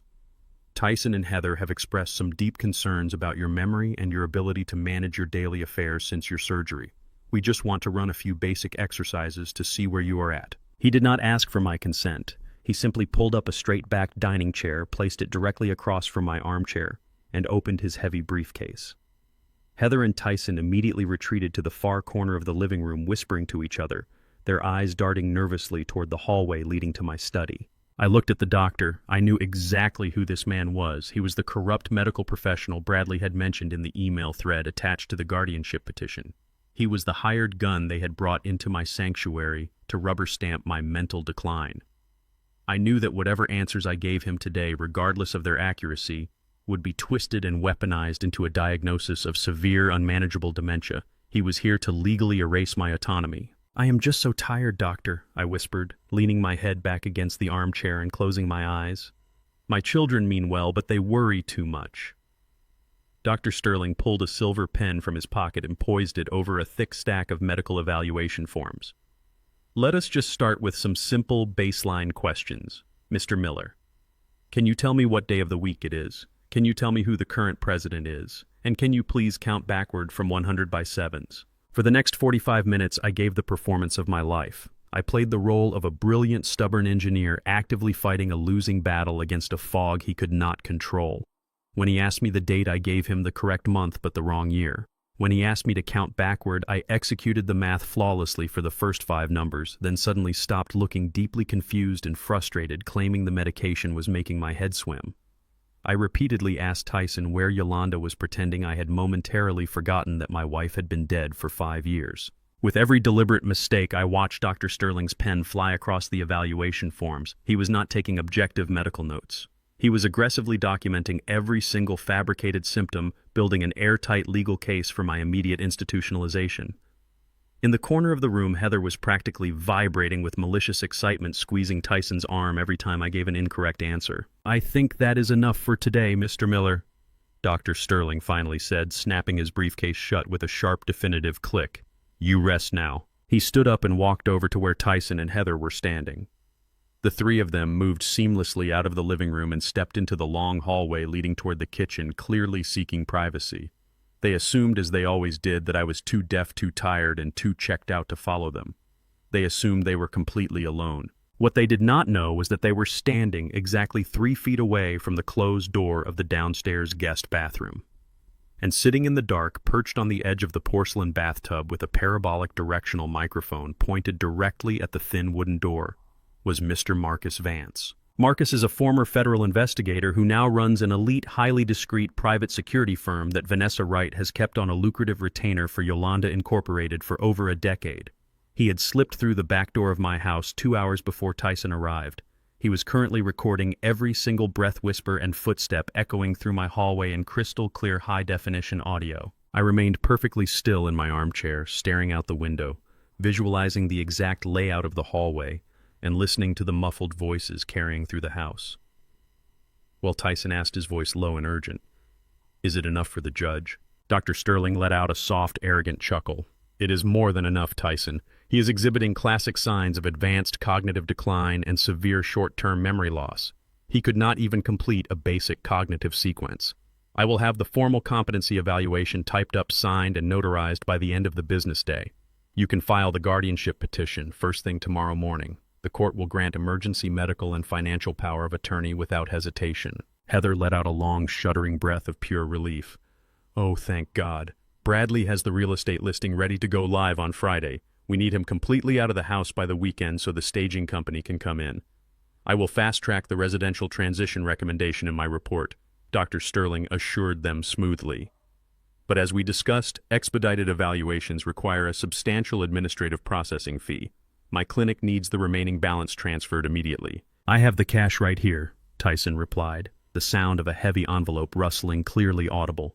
"$10,000 just like we agreed. You get the rest when the judge bangs the gavel." A medical professional licensed by the state actively accepting a $10,000 cash bribe to fraudulently declare an elderly man incompetent. It was a felony of staggering proportions, and Marcus was capturing every single second of the transaction on a secure, encrypted digital recorder. The trap I had laid was no longer just about financial consequences. It had escalated into severe criminal liability. They were not just going to lose their money, they were going to lose their freedom. I heard the front door open and close as Dr. Sterling exited the house, his briefcase $10,000 heavier. Tyson and Heather walked back into the living room, their faces arranged into masks of deep, tragic, familial concern. "Dad," Tyson said, walking over and placing a heavy hand on my shoulder. "The doctor thinks it might be best if you get some specialized care, just for a little while, so you can heal properly without having to worry about managing this big house." I looked up at him, letting a small, grateful smile touch my lips. "Whatever you think is best, son. I know you and LaToya are just trying to protect me. We are, Dad." Heather chimed in, her voice dripping with fake sympathy. "We love you so much." I nodded slowly, letting my chin drop toward my chest. "If I am going to be moving soon," I murmured, "I think we should have one last family dinner here at the house, tomorrow night. Just the 5 of us. I want to say a proper goodbye to this place." Tyson and Heather exchanged a quick, triumphant look. They thought I was surrendering. They thought I was peacefully accepting my forced exile. "Of course, Pops," Tyson said, patting my shoulder again. "I will call LaToya and Bradley right now. We will bring dinner. You just rest." They turned and walked out the front door, leaving me alone in the silent living room. I waited exactly 2 minutes before standing up. The door to the guest bathroom clicked open and Marcus stepped out, pulling a set of heavy headphones away from his ears. He looked at me, a grim, humorless smile on his face. "We got it all, Mr. Miller," Marcus said, tapping the black digital recorder in his hand. "The bribery, the fraud, the entire conspiracy. The audio is flawless." I walked over to the kitchen island and poured myself a fresh cup of coffee, standing up, completely straight, the frail, hunched posture vanishing instantly. "Send the file directly to Vanessa," I instructed, my voice hard and clear. "Tell her to prepare the final documents. They are coming for dinner tomorrow night, and I am going to serve them everything they deserve." Friday evening arrived with the heavy, oppressive heat typical of a late summer storm. I stood in my formal dining room looking at the long mahogany table Yolanda and I had purchased after my 3rd patent cleared. I had set the table with our everyday plates, leaving the fine china safely locked away. I was wearing my faded gray bathrobe, the costume of my supposed decline. The doorbell rang right at 7 o'clock. I took a deep, steadying breath and shuffled toward the entryway, making sure my slippers dragged heavily against the hardwood floor. When I opened the heavy oak door, my 4 executioners stood on the porch. Tyson was holding a plastic grocery store bag containing a pre-cooked rotisserie chicken and some cold deli sides. For a man who was about to attempt the theft of $1 million estate, his contribution to our final family dinner was insultingly cheap. LaToya stood next to him holding a bottle of expensive red wine clearly meant for their own celebration, rather than my recovery. Behind them, Bradley and Heather exchanged a quick, excited glance before plastering on masks of deep familial concern. "Hey, Pops," Tyson said, stepping inside and clapping me gently on the shoulder as if a harder touch might shatter me. "We brought dinner. We figured you were too exhausted to cook." "Thank you, son," I whispered, letting my voice tremble. "I am just so tired today." LaToya rushed forward, enveloping me in a suffocating cloud of expensive perfume. "Oh, Daddy, you look absolutely exhausted," she cooed, stepping back to dramatically assess my face. "We are going to get you sorted out tonight, I promise. Everything is going to be so much better." I led them into the dining room. Tyson and LaToya immediately busied themselves unpacking the cheap plastic containers of food, transferring them onto Yolanda immaculate serving platters. But my eyes were fixed on my in-laws. Heather had not even greeted me. She walked straight over to the antique glass display cabinet in the corner of the room. She ran her manicured finger along the polished wood, her eyes locked hungrily on the antique silver tea set Yolanda grandmother had brought over from Atlanta. I could see her mentally packing it into her own luxury SUV. Bradley was not even pretending to care about the family dinner. He was standing near the arched entryway to the living room, physically pacing out the dimensions of the floor.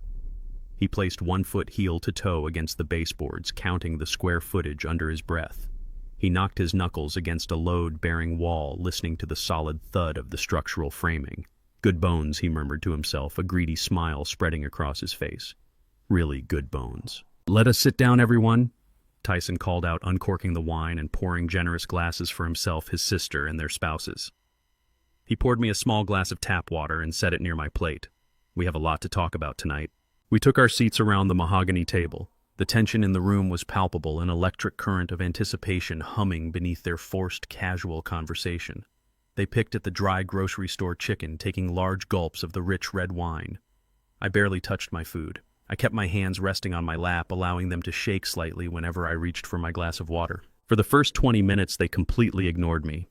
They talked over my head, discussing upcoming vacations, country club memberships, and expensive home renovations. They were completely intoxicated by their own perceived brilliance, operating under the absolute certainty that they had already won. They were spending my money before the ink was even on the page. Finally, Tyson cleared his throat and set his fork down. He shot a highly coordinated look across the table at Bradley. The casual dinner atmosphere vanished instantly, replaced by a heavy, suffocating seriousness. Dad Tyson began leaning forward and folding his hands together on top of the table. "LaToya and I have been doing a lot of talking this week. We have been consulting with Dr. Sterling and reviewing the reality of your situation. This recovery has been incredibly hard on you. We can all see it. You are struggling to keep up with the house, and your memory is just not what it used to be." I looked down at my plate, putting on an expression of profound confusion and shame. "I am doing my best, Tyson," I mumbled. "We know you are, Daddy," LaToya chimed in, reaching across the table to cover my hand with hers. Her skin felt ice cold. "But your best is just not enough right now. You are in danger living here all alone. What if you fall? What if you forget to turn off the stove? We love you too much to let you become a danger to yourself. We have found a wonderful place for you. It is a premium care facility with 24-hour nursing staff. You will not have to worry about cooking or cleaning or paying bills ever again." Heather took a sip of her wine, hiding a triumphant smirk behind the rim of her glass. "It really is for the best, Kofi. You simply cannot manage this estate anymore. It is time to let the next generation step up and handle the heavy lifting." Bradley reached down and lifted his sleek leather briefcase onto his lap. He popped the brass latches with a sharp, echoing click. "We actually have the admission paperwork right here, Kofi," he said, his voice slick and persuasive. "The facility is in high demand, but because of my corporate connections, I managed to secure a premium bed for you. They can admit you as early as tomorrow morning. We just need to finalize the transition." Bradley pulled a thick stack of documents from his briefcase and slid them across the polished mahogany table until they rested directly in front of my plate. I looked down at the paperwork. The bold header did not say Premium Care Facility Admission. It said voluntary surrender of autonomy and medical power of attorney. Buried beneath the legal jargon was a binding clause granting Tyson and LaToya complete, absolute control over my medical decisions, my physical placement, and the immediate liquidation of my residential assets to fund a state-mandated care facility. It was the final nail in the coffin. Tyson pulled a heavy silver pen from his shirt pocket. He clicked the top and gently nudged it toward my shaking hand. "Just sign on the dotted lines, Dad. There are 3 places marked with a yellow sticky note. Do not worry about reading all the legal mumbo-jumbo. Bradley and I already went through it with a fine-tooth comb. It just gives us the legal authority to get you moved in tomorrow." LaToya squeezed my hand one more time. "We are going to pack up a nice bag for you tonight, Daddy. You do not even have to lift a finger. Just sign the papers, and you can finally go to sleep and stop worrying." They sat back in their chairs, a collective holding of breath. They expected me to squint at the tiny font. They expected me to fumble for the reading glasses I did not have in my pocket. They expected the tired, broken old man to blindly sign away his freedom out of pure exhaustion and misplaced trust. They stared at the silver pen resting on the table, waiting for my trembling fingers to pick it up. I looked at the silver pen. I looked at the fraudulent legal documents. And then slowly I looked at each of the 4 people sitting around my dining table. I did not reach for my reading glasses. I did not reach for the pen. Instead, I placed my hands flat against the mahogany wood and stopped shaking. The manufactured tremor in my fingers vanished instantly. I rolled my shoulders back, releasing the hunched posture I had maintained for days. I sat up completely straight, letting my full height and presence fill the dining chair. The frail, confused old pensioner evaporated into thin air, replaced entirely by the senior structural engineer who had commanded boardrooms and dominated contract negotiations for decades. The sudden physical transformation was so stark and immediate that Tyson actually recoiled slightly in his chair. LaToya pulled her hand away from mine as if she had just touched a live electrical wire. The smug, satisfied smiles melted off Heather and Bradley faces, replaced by a sudden creeping confusion. I pushed the stack of nursing home papers back across the table with a single definitive motion. I looked Tyson dead in the eye, my voice suddenly sharp, cold, and commanding. "I assume the BBQ you had while I was dying in the hospital was delicious." The silence that followed my question was so profound, so absolute, that I could clearly hear the faint ticking of Yolanda's antique grandfather clock in the hallway. I watched as the blood completely drained from Tyson's face, leaving him a pale, ashen gray. LaToya's mouth opened slightly, but no sound came out.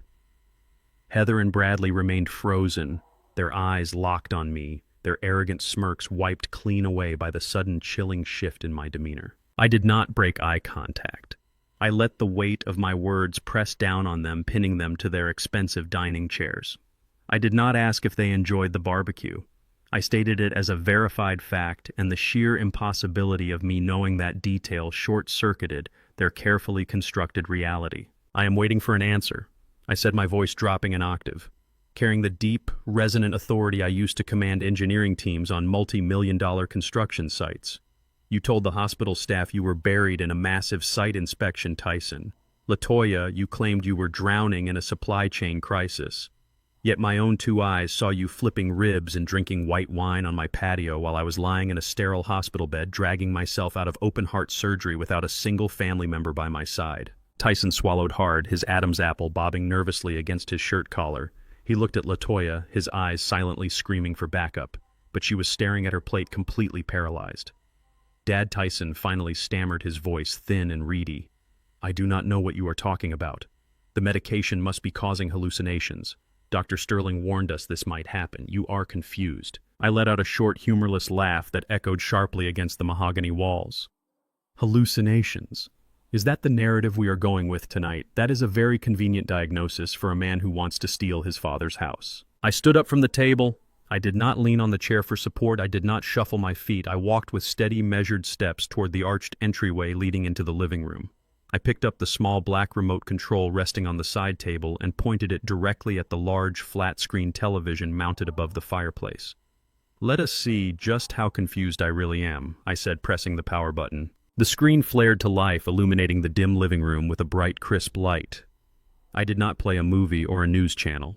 I had synced my secure smartphone directly to the television, pulling the encrypted video files Marcus had compiled for me. The first video played in complete, damning silence. It was high-definition footage shot from the discreet security camera I had installed in my private study 3 days ago. The camera angle perfectly captured the center of the room, focusing entirely on the Persian rug and the heavy steel floor safe beneath it. Heather gasped a sharp, involuntary sound of pure horror as her own face appeared on the 70-inch screen. The video showed her on her hands and knees, frantically punching numbers into the safe's electronic keypad. It showed her slamming her palm against the steel door in frustration when the red error light flashed. It captured the exact moment her fake, compassionate daughter-in-law persona vanished, replaced entirely by a mask of greedy, entitled rage. I paused the video, freezing Heather's contorted face on the screen. "Tell me, Heather," I said, my voice slicing through the thick, tense air of the dining room. "Were you checking my structural integrity when you tried to crack my safe? Or were you just looking for the deed to this house so Bradley could fast-track his real estate listing?" Heather's face flushed a deep mottled red, but she clamped her mouth shut, utterly unable to formulate a lie in the face of absolute undeniable proof. I pressed play again, skipping to the next file. This time there was audio, crystal clear, professionally captured audio. It was the recording Marcus had pulled from the parabolic microphone aimed at the guest bathroom door just 24 hours ago. The sound of Dr. Sterling's smooth, arrogant voice filled my living room. "He is exhibiting classic signs of advanced cognitive decline. I will have the formal competency evaluation typed up, signed, and notarized by the end of the business day. You can file the guardianship petition first thing tomorrow morning."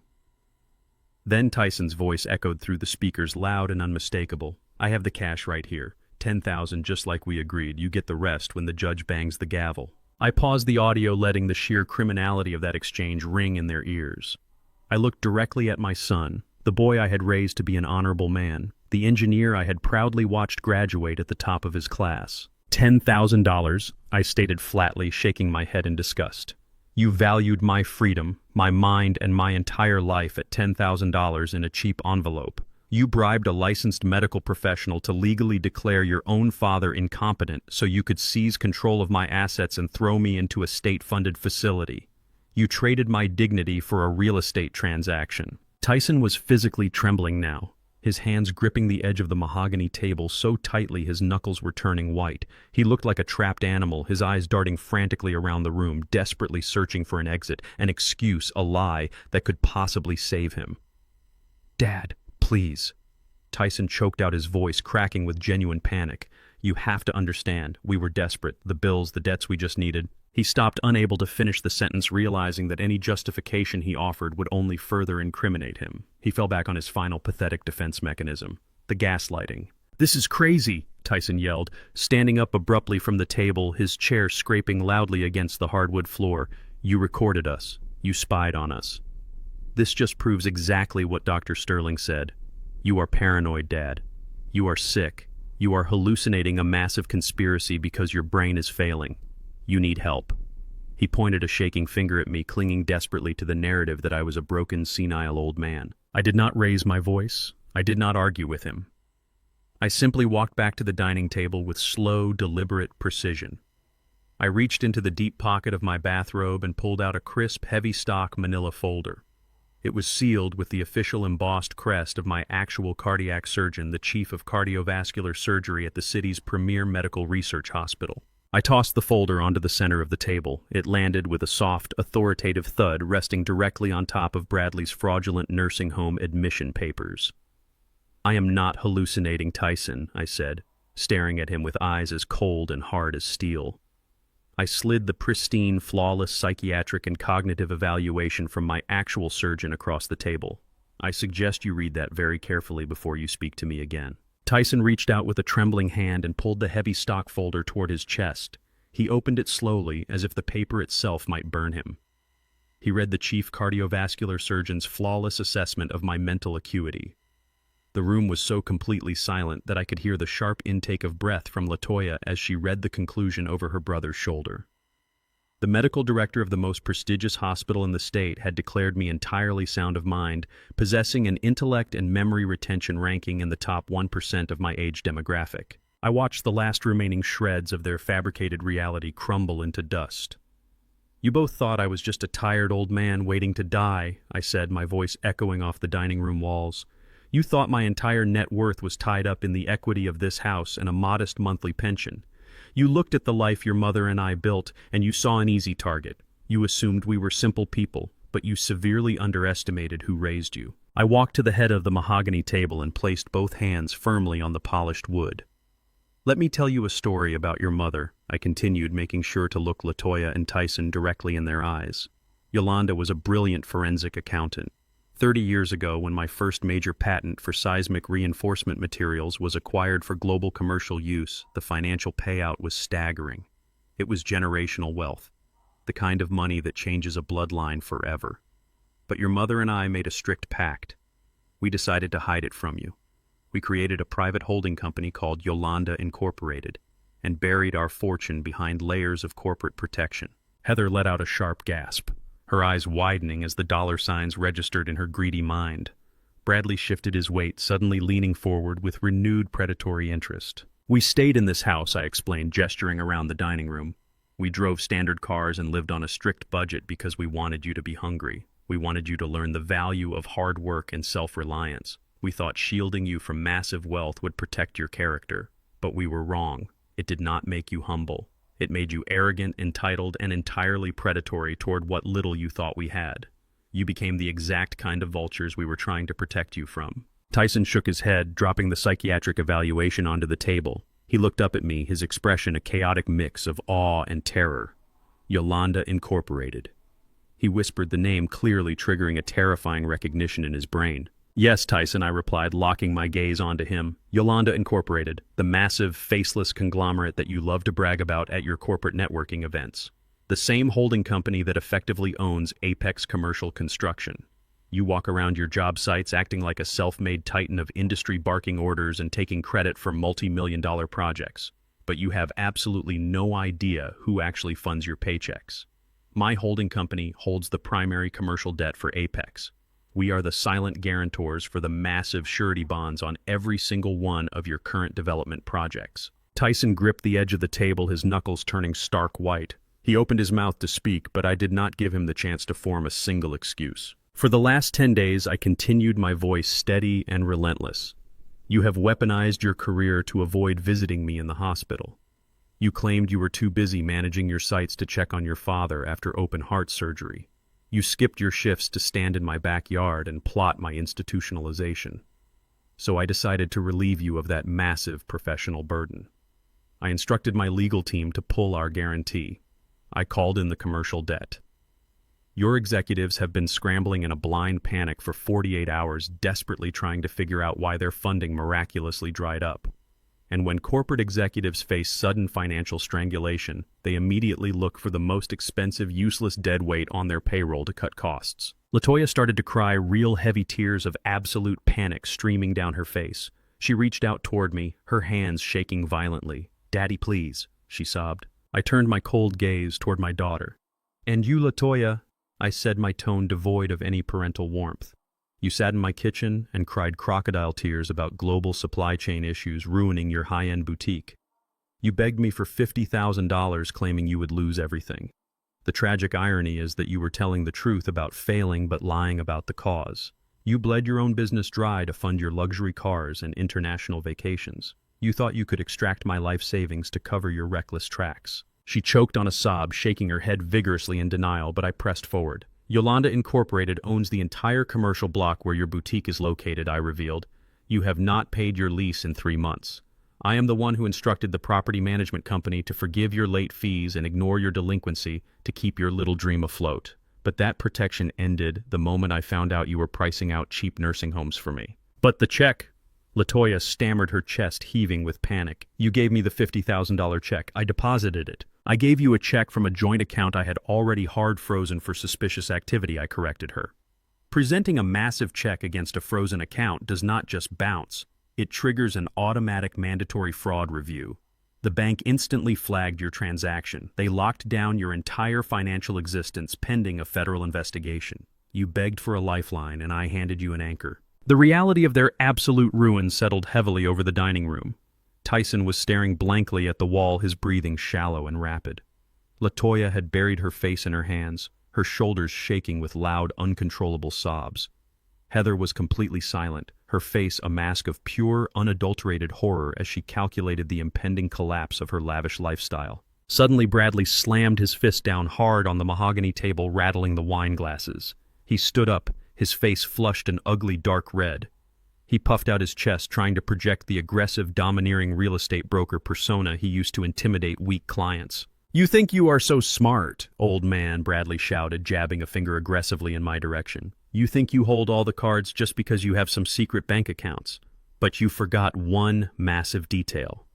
I do not care about Tyson Construction Firm, and I do not care about Latoya Boutique. You can play your little corporate games all you want, but you cannot touch me."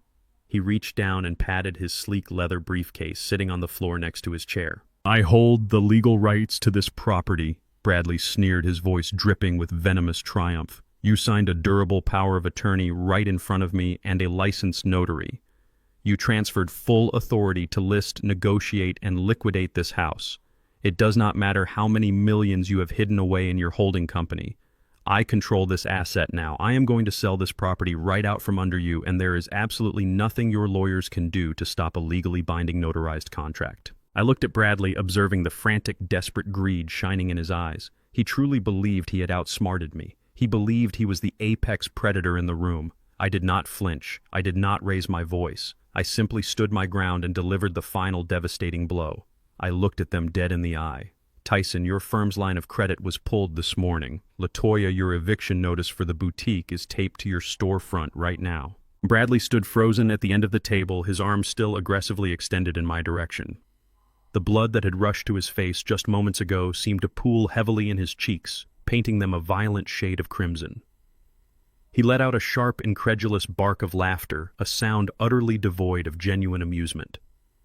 It was the desperate, hollow sound of a man trying to convince himself that the floor was not dropping out from beneath his feet. "You are bluffing," Bradley spat, his voice tight and ragged. "You are sitting there in a bathrobe trying to pull a fast one. Do you really think I am that stupid?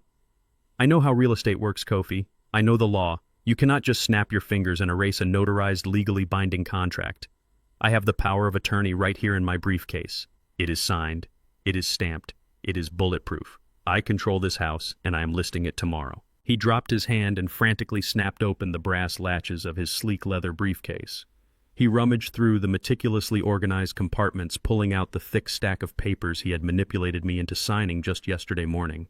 He held the document up like a holy relic, a physical shield against the devastating reality I had just dropped on their heads. "Look at it," Bradley commanded, practically shoving the paper toward my face. "Read the signature line." I did not move. I simply raised a single eyebrow, maintaining an expression of absolute, unbothered calm.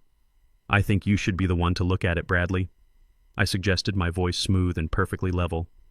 "I think you should look very closely at the signature line." Bradley frowned, his arrogant sneer faltering for the first time. He pulled the document back, adjusting his posture to catch the warm glow of the dining room chandelier.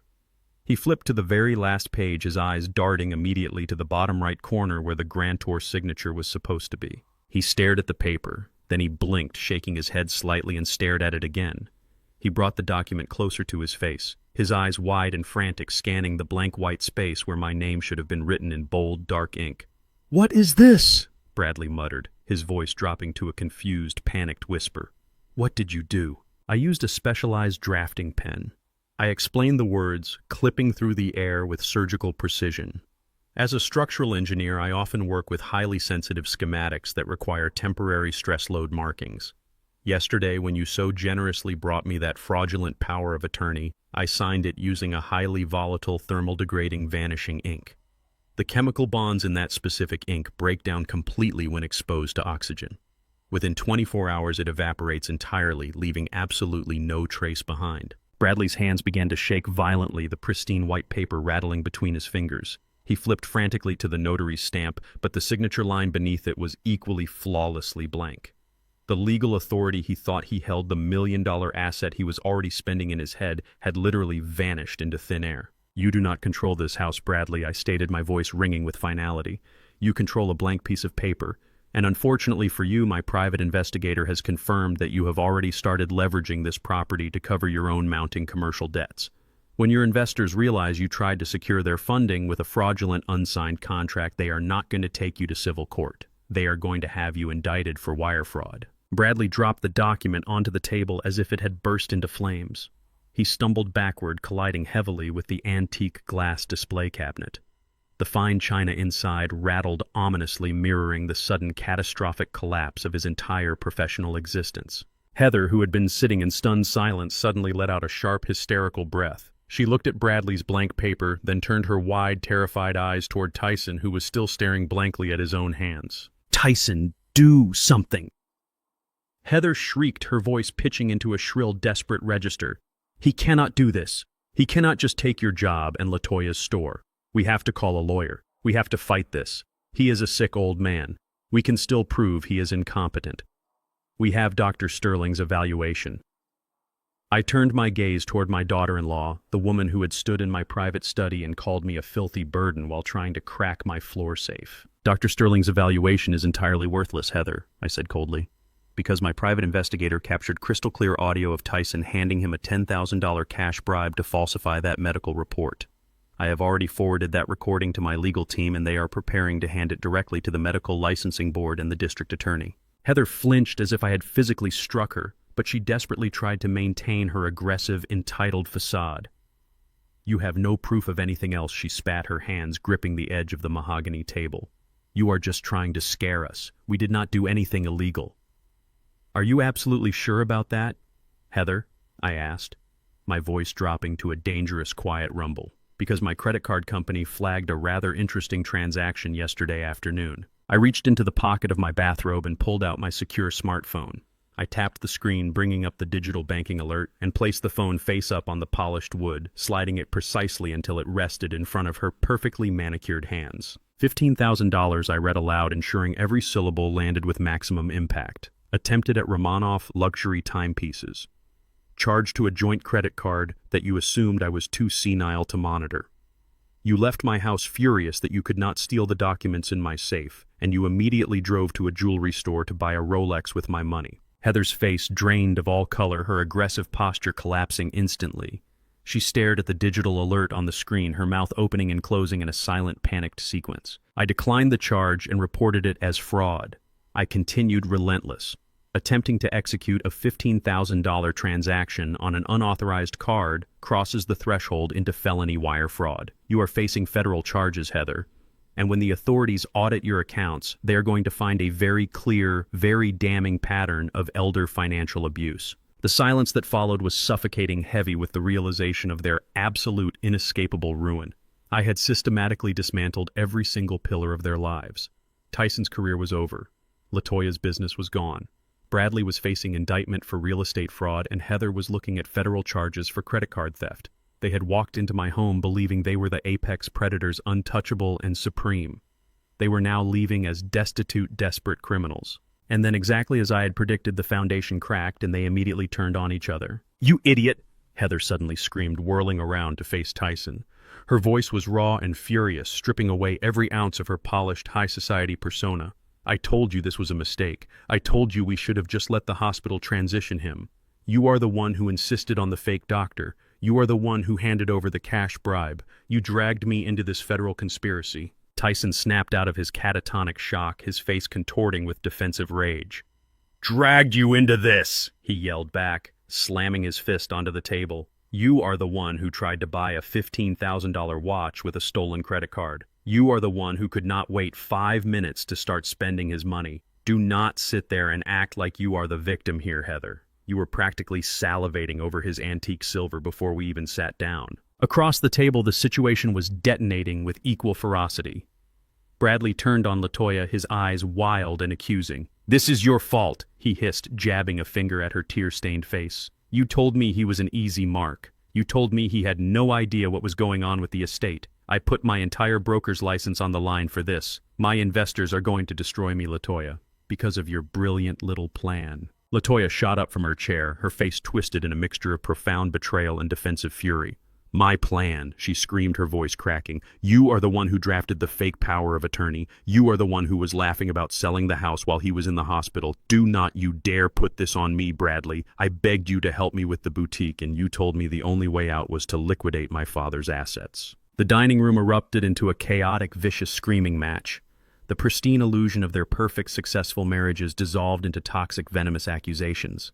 They were no longer family. They were cornered animals viciously tearing at each other's throats, desperately trying to assign blame and escape the crushing weight of the consequences I had just dropped on them. I stood at the head of the table, perfectly silent, perfectly still, watching the destruction of their lives unfold. I did not intervene. I did not raise my voice to quiet them. I simply watched the beautiful, intricate house of cards they had built completely shatter, buried under the sheer weight of their own arrogance and greed. The sudden, brutal infighting was a spectacle of absolute moral bankruptcy. Tyson, LaToya, Bradley, and Heather were screaming at each other, their voices echoing off the high ceilings of my dining room, completely consumed by the desperate need to deflect blame.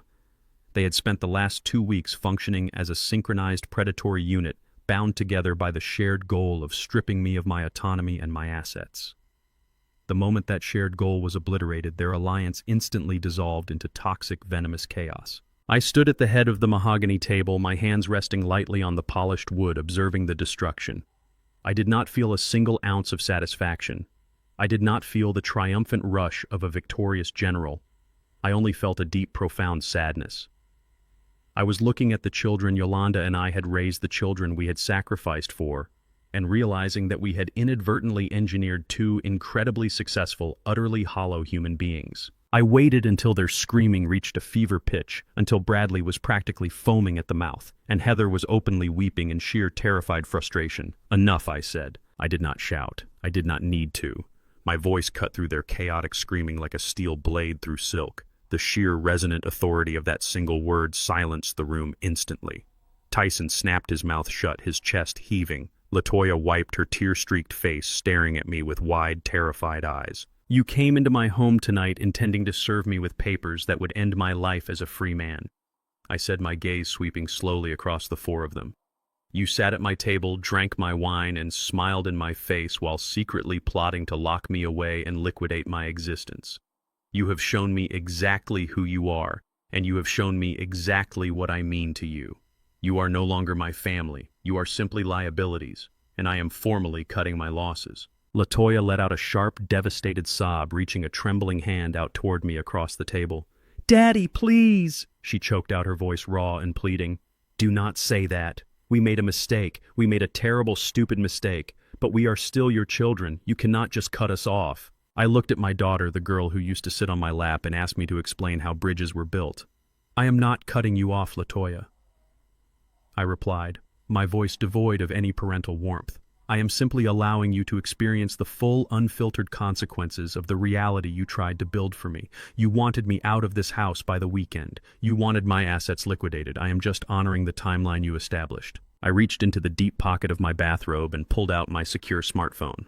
I pressed a single button on the screen and placed the device back in my pocket. You have exactly 2 minutes to gather your things and exit my property. I stated, my tone absolute and unyielding. Tyson shook his head violently, his face a mask of stubborn, desperate denial. Dad, be reasonable, he argued, his voice pitching high with panic. You cannot just kick us out like this. We need to sit down and figure this out. I can talk to the executives at Apex. I can fix the commercial debt. We can hire a lawyer to deal with the fraud charges. We just need to strategize. You do not have a strategy, Tyson, I corrected him coldly. You have a massive impending legal disaster, and you are going to face it entirely on your own. Suddenly, the heavy, rhythmic thud of deliberate footsteps echoed from the long hallway leading toward the front of the house. The sound was not the soft shuffle of a confused old man. It was the sharp, authoritative click of expensive heels against hardwood, accompanied by the distinct, heavy tread of tactical boots. The 4 of them froze their eyes, darting nervously toward the arched entryway of the dining room. A moment later, Ms. Vanessa Wright stepped into the room. She was wearing a flawless, tailored navy blue suit, her expression arranged into a mask of pure corporate lethality. She was holding a thick, pristine stack of legal documents in her manicured hands. And flanking her on either side, their hands resting comfortably near their utility belts, were 2 fully uniformed officers from the local municipal police department. The visual impact of the police officers standing in my dining room was devastating. Heather let out a sharp, high-pitched gasp, shrinking back into her chair as if she were trying to physically disappear into the upholstery. Bradley's face drained of all remaining color, his aggressive, domineering posture collapsing instantly into pure, terrified submission. Good evening, Vanessa, said, her voice smooth, professional, and entirely devoid of warmth. I am Vanessa Wright, lead corporate counsel for Yolanda Incorporated and personal legal representative for Mr. Kofi Miller. She stepped forward, flanked by the two officers, and began dealing the legal documents across the mahogany table with the rapid, precise efficiency of a casino dealer. She did not hand them over. She slapped them down directly in front of each person. Tyson Miller, Vanessa stated, dropping a thick packet in front of his shaking hands. You are hereby served with a formal notice of default regarding the commercial lines of credit held by Apex Construction. Furthermore, you are served with an emergency restraining order effective immediately, barring you from coming within 500 feet of Mr. Miller or any of his primary residences. Tyson stared at the documents, his mouth opening and closing in a silent, panicked sequence, utterly unable to process the speed and absolute finality of his ruin. LaToya Miller Grant Vanessa continued moving down the table. You are served with an immediate commercial eviction notice for your retail boutique, citing 3 months of delinquent lease payments. You are also served with an identical emergency restraining order. LaToya collapsed forward, burying her face in her arms, her loud, racking sobs echoing sharply through the silent dining room. Heather Miller. Vanessa said, her voice dropping an octave, carrying a distinctly dangerous edge. You are served with a formal cease and desist regarding any further attempts to access Mr. Miller's financial accounts. You should also be aware that a comprehensive fraud report regarding your attempted $15,000 transaction has already been transmitted to the federal authorities. I suggest you retain aggressive criminal defense counsel immediately. Heather did not even look at the paper. She just stared blankly at the wall, her chest heaving with rapid, shallow breaths, completely paralyzed by the impending federal indictment. And finally, Bradley Grant, Vanessa said, pausing directly in front of my son-in-law. She did not slap a document down on the table. She simply looked at him with absolute, unmasked contempt. You are not being served with civil paperwork tonight, Bradley. My office has already forwarded the fraudulent, unsigned power of attorney you attempted to execute, along with the audio recordings of your conspiracy to commit elder fraud, directly to the district attorney's office and the state real estate licensing board. Your broker's license will be suspended by Monday morning, and you will likely be indicted for wire fraud shortly thereafter. Bradley looked down at his sleek leather briefcase, the symbol of his arrogant, predatory career, which now contained nothing but the blank, vanishing ink evidence of his own destruction. He did not say a word. He simply lowered his head, completely and utterly defeated. Vanessa stepped back, aligning herself perfectly with the two police officers. You have all been officially served, she stated, her voice ringing with absolute finality. You are currently in violation of an active court-ordered restraining order. You will now vacate this property immediately, or these officers will place you in handcuffs and physically remove you for criminal trespassing. The officers stepped forward simultaneously, their presence communicating an absolute, undeniable reality. This was not a negotiation. It was an eviction. Get up, the older officer commanded, his voice deep and authoritative. Let us go. Now. They stood up slowly, moving like sleepwalkers, their bodies heavy and uncoordinated. LaToya was sobbing uncontrollably, reaching blindly for Bradley's arm, but he pulled away from her, his face a mask of bitter, resentful fury. Tyson stumbled toward the entryway, his eyes wide and vacant, completely shattered by the total collapse of his personal and professional world. Heather followed him, keeping her head down, desperately trying to avoid the stern, judgmental gazes of the police officers. I followed them out of the dining room and stood in the grand entryway, watching them shuffle out onto the front porch. The warm, humid night air washed over them, a stark contrast to the cold, clinical reality of their impending ruin. Daddy, please, LaToya cried, turning back toward me as she stood on the top step. Her mascara was smeared, her face contorted with genuine, desperate agony. Please do not do this. I am your daughter. I love you. I looked at my daughter, feeling the deep, familiar ache in my freshly wired sternum. I love you too, LaToya, I said quietly, my voice steady and resolute. But I can no longer afford to let your love destroy me. I stepped back, gripped the heavy brass handle of the solid oak front door, and pulled it firmly shut. The heavy deadbolt clicked into place with a loud, definitive snap, severing the connection completely. I stood alone in the grand entryway of my home. The silence that settled over the house was not the cold, isolating quiet of abandonment I had feared during that lonely Uber ride. It was the deep, resonant, profound silence of absolute peace. The toxicity had been physically, legally, and permanently removed. I was entirely alone, and for the first time in weeks, I was completely safe. Exactly 3 months passed. The seasons changed, and with them, the entire landscape of my existence shifted into a completely new configuration.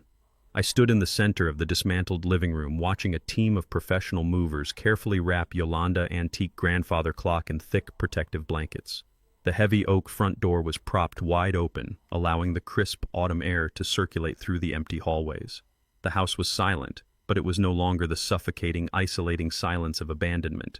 It was the clean, productive quiet of a finished project. In structural engineering, there comes a time when you have to admit a building has outlived its original purpose. You can patch the drywall, reinforce the joists, and apply fresh coats of paint, but if the foundation has been permanently compromised by toxic elements, the only logical solution is a controlled demolition. This house held decades of beautiful memories of my late wife, but it had also become the staging ground for my attempted destruction. I refused to spend my remaining years walking past the dining room table where my own flesh and blood tried to legally erase my humanity. I refused to look out at the backyard patio where they drank wine and celebrated my impending institutionalization.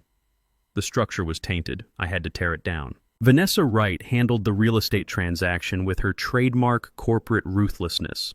She bypassed the standard residential market entirely and leveraged her firm private network to list the property as an off-market exclusive. Within 48 hours, we received an all-cash offer from an out-of-state technology executive relocating to the area. The final sale price was $1.5 million. There were no contingencies, no prolonged inspections, and no agonizing negotiations. It was a clean, absolute severing of ties. I signed the final closing documents sitting at the granite island in the kitchen, the exact same spot where Bradley had arrogantly shoved that fraudulent power of attorney into my hands. This time I used a standard permanent black ink pen. I watched the escrow officer stamp the paperwork, officially transferring the deed out of my name. The entire $1.5 million sum was wired directly into the secure encrypted accounts of Yolanda Incorporated within the hour. As the movers carried the last cardboard box out to the idling transport truck, I took one final walk through the empty rooms. I ran my hand along the wooden banister of the staircase. I looked into the master bedroom where they had packed my life into donation bins while I was lying in a hospital bed. I felt absolutely nothing. No lingering attachment, no devastating nostalgia. I simply locked the heavy front door, handed the brass keys to the escrow agent waiting on the porch, and walked away without looking back. I relocated to a temporary executive suite in a high-security luxury high-rise downtown while my permanent residence was being finalized. It was there, sitting in a leather chair overlooking the sprawling city skyline, that I received the final closure report from Marcus. I had not actively sought out information regarding my former family members. I had cut them off, completely changing my phone numbers, securing my physical locations, and relying entirely on Vanessa firm to act as a permanent, impenetrable barrier.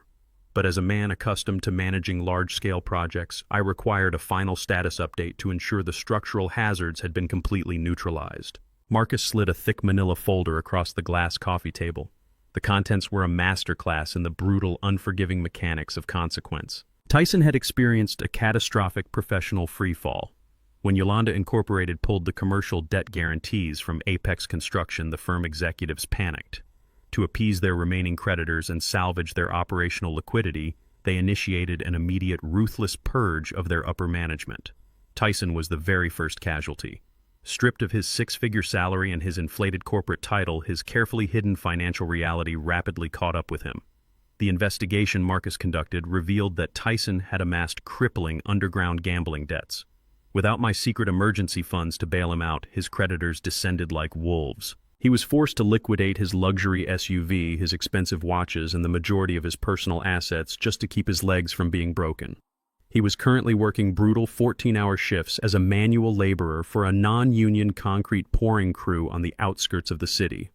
The man who used to strut around commercial sites in crisp linen shirts playing the role of a self-made titan was now hauling 80-pound bags of cement, breathing in toxic dust and destroying his back just to make minimum payments on his crushing debts.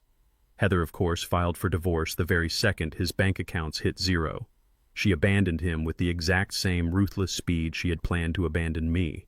But her own situation was equally dire. She was currently fighting a looming federal indictment for the $15,000 credit card fraud, struggling to pay a discount defense attorney while her high society friends completely ostracized her. LaToya reality was just as bleak. The commercial eviction from her high-end boutique was swift and legally absolute. Her inventory was seized and liquidated at auction to cover the massive lease delinquency she had accumulated. Her identity as a glamorous independent business owner evaporated overnight. Without her boutique to shield her, she was forced into the brutal, unforgiving trenches of minimum wage retail. Marcus provided a photograph. LaToya was currently employed as a floor associate at a fast fashion chain store in a rundown strip mall.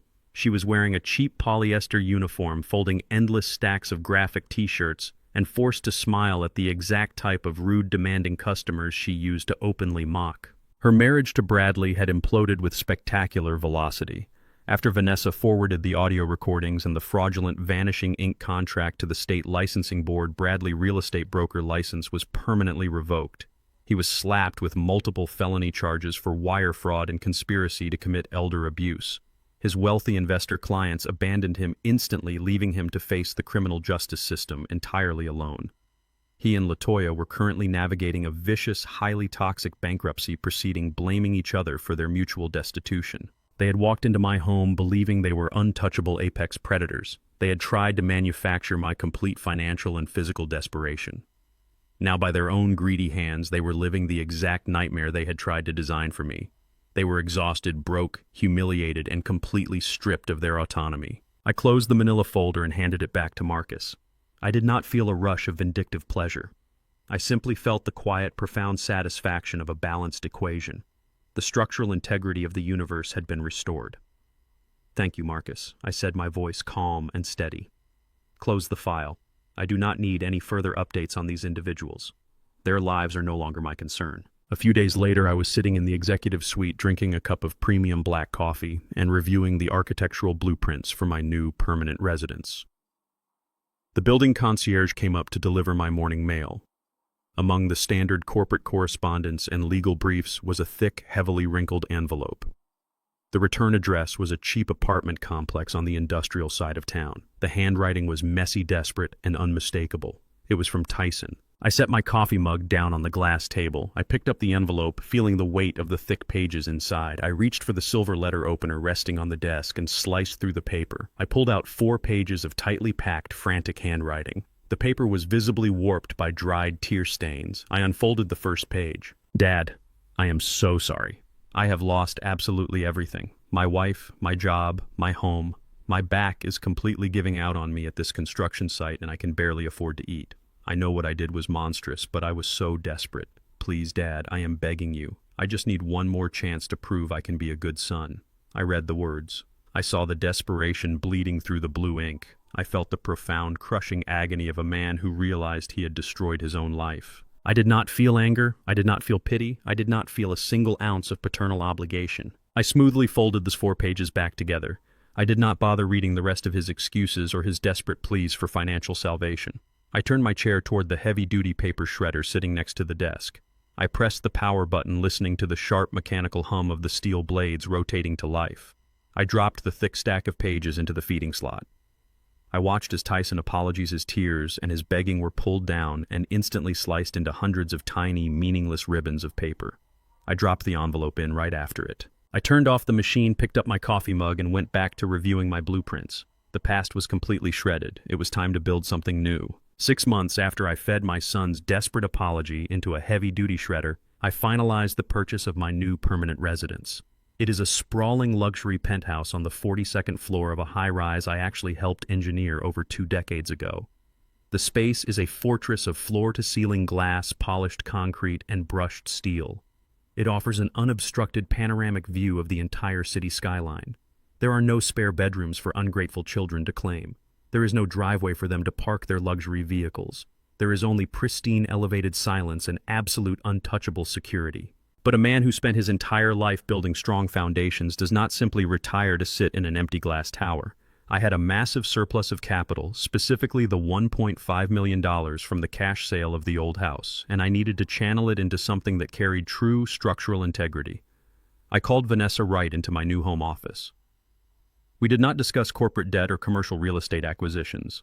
We drafted the foundational charter for a new philanthropic entity.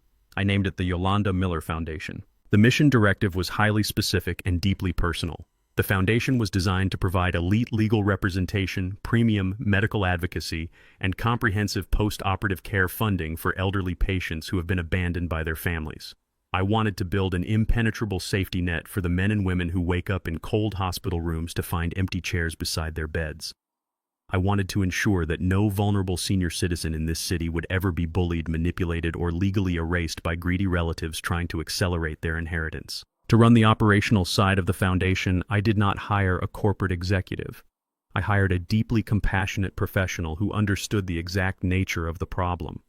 I had Vanessa track down Nurse Rachel, the young woman from the cardiac ward who had stood in my room on day 10. Her eyes filled with genuine sorrow as she handed me that state-funded nursing home pamphlet. I invited Rachel up to the penthouse. When she stepped off the private elevator, she was visibly stunned by the sheer magnitude of the space, clearly trying to reconcile the wealthy, commanding man standing before her with the frail, abandoned patient she had pitied months ago. I offered her a cup of premium coffee and slid a formal employment contract across the glass table. I asked her to leave the grueling hospital shifts behind and become the executive director of patient advocacy for the Yolanda Miller Foundation. I offered her double her current salary, full benefits, and an unlimited operational budget to hire social workers and elder care attorneys. Rachel read the contract, her hands shaking slightly. She looked up at me, tears brimming in her eyes, and asked why I had chosen her. I told her the absolute truth. I told her that on the darkest day of my life, when my own flesh and blood threw me to the wolves, she was the only person who treated me with basic human dignity. She signed the contract right then and there. With the foundation officially launched and operating flawlessly, I found myself settling into a profound restorative rhythm. On a crisp, bright Sunday afternoon, I decided to take a long walk through the sprawling botanical gardens situated just a few blocks from my high-rise. The physical pain in my chest was completely gone. The surgical wires had fused perfectly with my sternum, and my cardiovascular health was stronger than it had been in a decade. I walked with a brisk, steady, confident stride, breathing in the fresh air without a single ounce of hesitation. The park was alive with vibrant, joyful energy. I strolled along the paved pathways, observing the people around me. I saw young African-American couples pushing strollers, their faces glowing with exhaustion and fierce protective love. I saw extended families gathered around picnic tables, grilling food, playing loud music, and laughing together with a deep, effortless connection.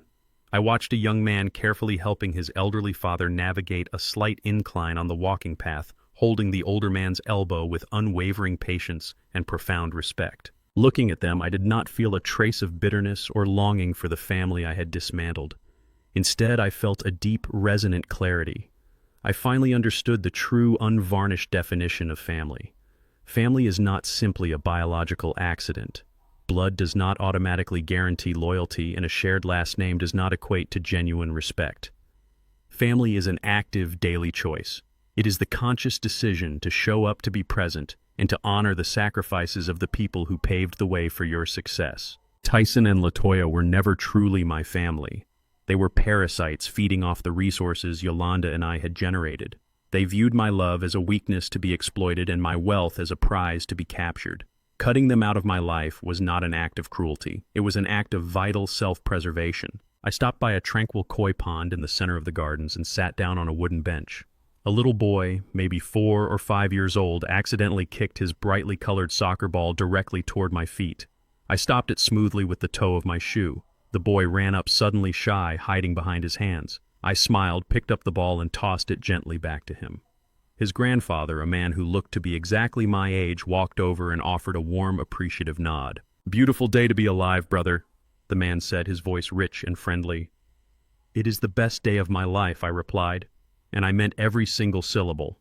I watched them walk away to rejoin their family, feeling a profound, unshakable peace settling deeply into my bones. I had survived the surgery, I had survived the betrayal, and I had emerged entirely victorious. As the late afternoon sun began to dip below the horizon, painting the sky in brilliant shades of orange and bruised purple, I returned to my penthouse. I walked across the polished concrete floor and stood directly in front of the massive floor-to-ceiling windows. I looked out over the sprawling, illuminated grid of the city. I could clearly see the distinct geometric silhouettes of the commercial high-rises I had engineered decades ago. They stood tall, rigid, and completely unbothered by the shifting winds anchored deeply into the bedrock of the earth. I thought about Tyson pouring concrete for a non-union crew to pay off his bookies. I thought about LaToya folding cheap shirts in a strip mall to survive. I thought about Bradley facing a judge and Heather dodging federal agents. They had tried to collapse my life, but their foundational engineering was pathetic, arrogant, and structurally unsound. I placed my hands in the pockets of my tailored trousers, staring at the glittering lights of the metropolis I helped construct. Never confuse an old man's silence for ignorance. We spent a lifetime building this world. It only takes us a second to dismantle yours. Did you enjoy my story? Let me know which city you are watching from down in the comments section. If you found satisfaction in this story of reclaiming dignity and setting boundaries, please consider supporting the channel by hitting the like button, subscribing, and sending a super thanks. Your sweet support allows me to keep sharing these powerful life stories. There are many more incredible stories waiting for you on the screen right now. I will see you in the next video, always with love and respect. Another profound lesson from this experience is that establishing firm boundaries is not an act of cruelty, but an act of essential self-preservation. Society often conditions us to believe that blood ties demand infinite forgiveness and unconditional access to our lives. However, tolerating abuse simply because it comes from relatives only breeds further disrespect. True peace is found the moment you realize your well-being is vastly more important than maintaining the illusion of a perfect family. Reclaiming your power sometimes means being willing to walk away entirely and building a new community based on mutual respect rather than entitlement. If this story inspired you to protect your own peace and set healthy boundaries, please hit the like button, subscribe to the channel, and share your thoughts in the comments below.